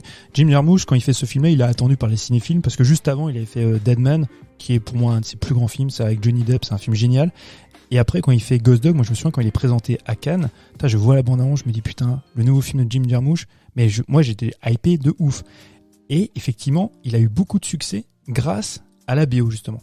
La BO a y fait énormément, ce qui fait que le film est véritablement devenu culte. Par la suite, Jim Jarmusch, ça a été plus compliqué, enfin pour moi, j'ai un peu lâché l'affaire, mais il faut regarder, Ghost Dog et puis Dead Man, si vous avez l'occasion de regarder Dead Man, son film précédent qui est magnifique, avec une BO de Neil Young, probablement une de ses meilleures BO. Elle est incroyable. Ouais. C'est un western en fait, une espèce de. C'est pas le même registre du coup. Non. Mais pas du tout. Mais par contre, là où tu peux le retrouver, c'est cette lenteur, tu vois. Ce côté un peu nonchalant. C'est loin d'être un rythme effréné. Non. Ça part dans tous les sens. C'est vraiment un petit peu aussi métaphysique, mais dans si, il y a de ça, ouais, il y a de ça. Dans l'appréhension qu'il a déjà de sa vie, parce qu'il va en fait pour pitcher tout simplement, c'est un gosse de rue, tout simplement, qui va être sauvé par un mafieux italien d'un lynchage, hein, tout simplement. Les mecs sont vont le tabasser et puis ils sont à 2 doigts de l'assassiner, et il est sauvé, et du coup il dédie sa vie à ce mec là, et qui petit à petit, en suivant la voie du samouraï, le code d'honneur un peu des samouraïs, mais il va devenir un assassin, un fantôme, quoi, hein. C'est le mec, il arrive, il assassine les mecs et il s'en va, mais il y a pas c'est pas des grandes scènes d'action, de machin de ouf, mais c'est justement dans cette petite vie très rangée, très calme, très tranquille, finalement très intelligente aussi, parce c'est quelqu'un qui lit beaucoup, il a une vision aussi de la vie, de sa relation qu'il a avec certains animaux aussi, enfin bon, peu importe. Avec les pigeons. Mais c'était pigeons, ouais. Mais c'est un film que j'avais beaucoup aimé. Quand tu me parles de ce film d'assassin et de trucs de tueurs comme ça, c'est un film qui est toujours bien ressorti. Et la grosse influence, on en a parlé tout à l'heure, c'est Le Samouraï de Jean-Pierre Melville avec Alain Delon. C'est le film qui a influencé Jim Jarmusch pour réaliser ce film-là. Donc pareil, conseil, regardez Le Samouraï de Melville. Super film aussi. Ouais. Je reviens sur Neil Young, tu parlais de lui tout à l'heure, dans la BO là, du film, c'était quel film ? Deadwood. Ouais, voilà. Deadman, pardon. Ouais, Deadman. Neil Young, il est rentré en guerre avec Spotify. Il enlève tous ses titres Ouais. sur Spotify. Ah merde. Parce que il y a Spotify qui se lance dans le podcast, je crois, enfin qui crée des podcasts et ils ont invité Joe Rogan. Ouais, c'est ça, un mec un peu qui fait polémique aux États-Unis, anti-vax, entre Voilà. trucs, ouais. Parce qu'il relayait beaucoup de trucs anti-vax, etc. Ouais, voilà. C'est Neil Young. Non. Ah, Neil pardon, Young, j'ai pas donc écouté. il a demandé à ce que, à retirer ses titres de Spotify parce que Spotify, je répète, donc se lance un peu dans la création de podcasts et il y a un podcast ils ont invité, je sais plus comment il s'appelle. Joe Rogan. Ils ont invité Joe Rogan pour animer ce podcast et Joe Rogan est un mec qui fait très polémique aux États-Unis actuellement, qui est très anti-vax, fake news, qui propage des informations un peu erronées. Ah ouais. Et Il a donc craqué, Joe Rogan ouais, et Neil Young du coup C'est con, j'aimais bien ses interviews. du coup il a dit moi tant que le mec là il est sur Spotify, moi Est-ce je retire mes que titres. Neil Young reste sur Deezer? Parce que moi je suis abonné à Deezer, c'est bon? Normalement c'est bon. Yes. Ouais. Moi j'ai ses CD, c'est pas grave. Bon, la parenthèse terminée. T'as CCD?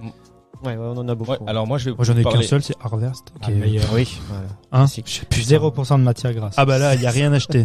Rien exactement acheté. ça. Il est vegan, celui-là, tu peux dire. Il est vegan. C'est ton coup de cœur. Ah non, mon coup de cœur à moi, c'est un podcast comme d'habitude. C'est plus une découverte pour. C'est plus une découverte pour les gens qui Podcast ont... de Joe Rogan. Ah, c'est ça, qui ont envie d'en savoir plus, d'en savoir plus de savoir plus sur Luc Besson. Et le podcast s'appelle Parle à mon Luc. Ah, mouillez-vous la nuque. Hein. C'est avec Stéphane Boulet, justement. Ah donc Parle à mon Luc. Et c'est avec papa de celui qui fait Super Ciné Battle. C'est ça. Ouais, voilà, c'est ça. Et donc, en fait, dans la cour d'école. C'est un podcast où il y a aucune régularité dans la diffusion. Ils le font quand ils peuvent et quand ils en ont envie. Et en fait, l'équipe lance un film de Besson et s'enregistre en direct, commente le film en direct. Et en fait, ils invitent les Il y a Daniel auditeurs. Andreev aussi.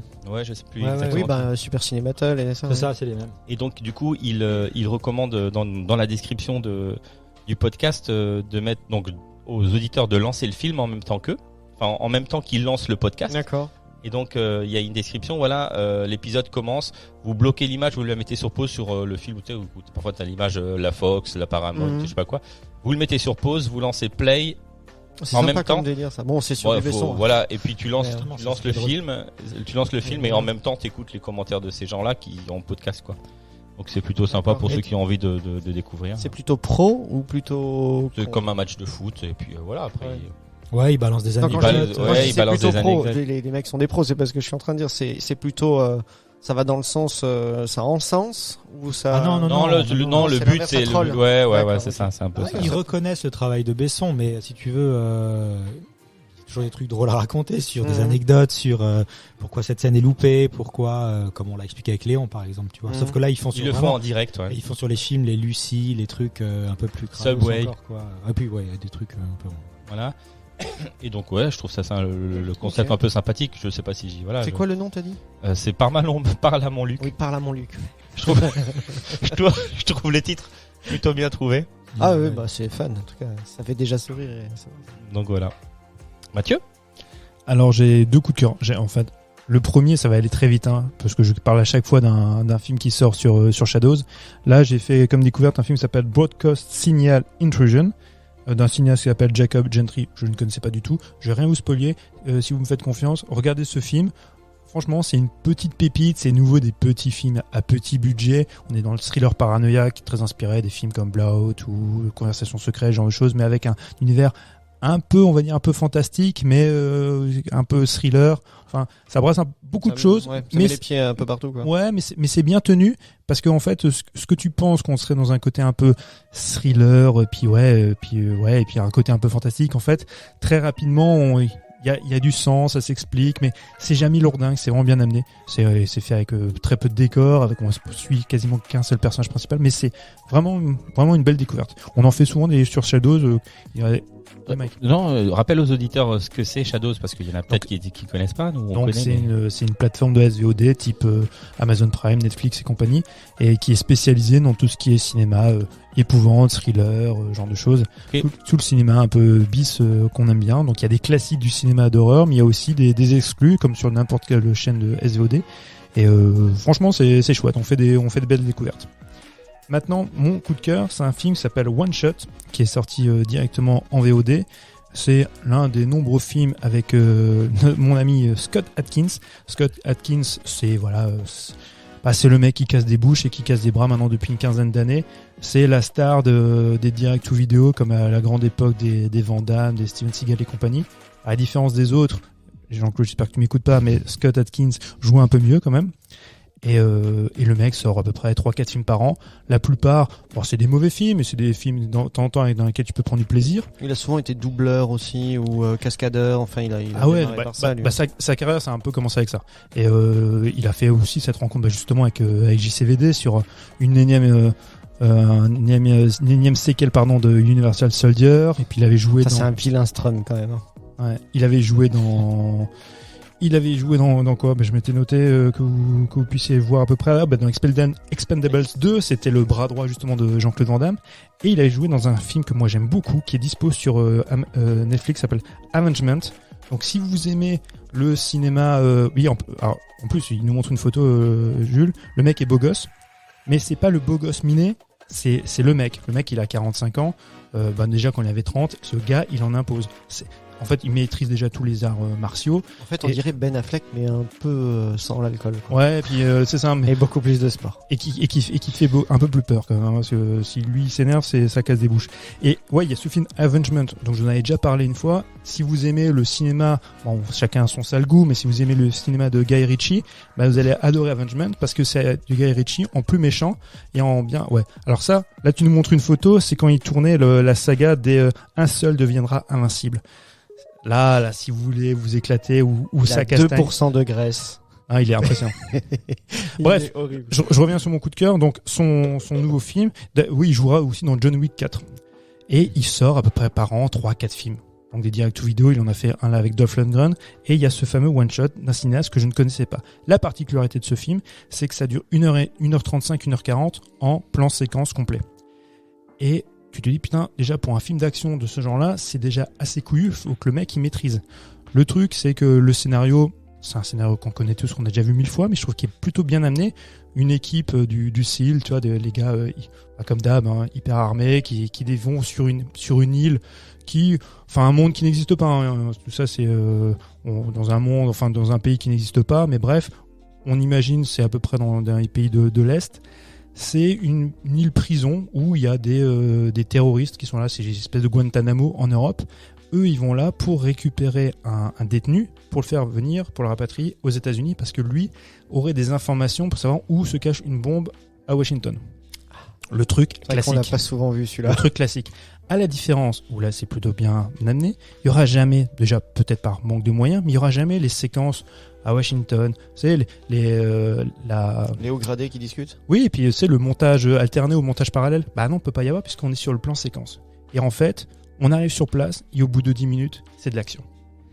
Et ça tire de partout et tu suis les différents personnages et c'est un véritable ballet. Parce que du coup, quand tu suis un personnage, tu sais pas ce qui arrive aux autres. Et tu vois les conséquences de ce que tu as pu louper en suivant telle et telle personne. Et franchement, c'est hyper bien pensé, hyper bien chorégraphié. Ça défouraille de partout, que ce soit les séquences de gunfight ou que ce soit les séquences au corps à corps. Ça fonctionne du feu de Dieu. Il n'y a pas, tombe jamais c'est dans cet écueil de la shaky cam à la con, où c'est mal découpé, où tu ne vois rien. Ce qui pourrait être l'écueil dans lequel tu tombes quand tu fais un plan séquence comme celui-là. Non, tout est visible, tout est lisible. C'est vraiment bien pensé. Attention les gars, le scénario il est cousu de fil blanc, vous avez vu ça 1000 fois. Mais visuellement, au niveau de la mise en scène, au niveau de ce que t'attends, aussi puis de ce que t'attends, c'est typiquement le genre de film. Moi, quand je veux voir un film d'action avec Scott Adkins, je veux qu'il y ait de l'action. Là, j'en ai pour mon argent.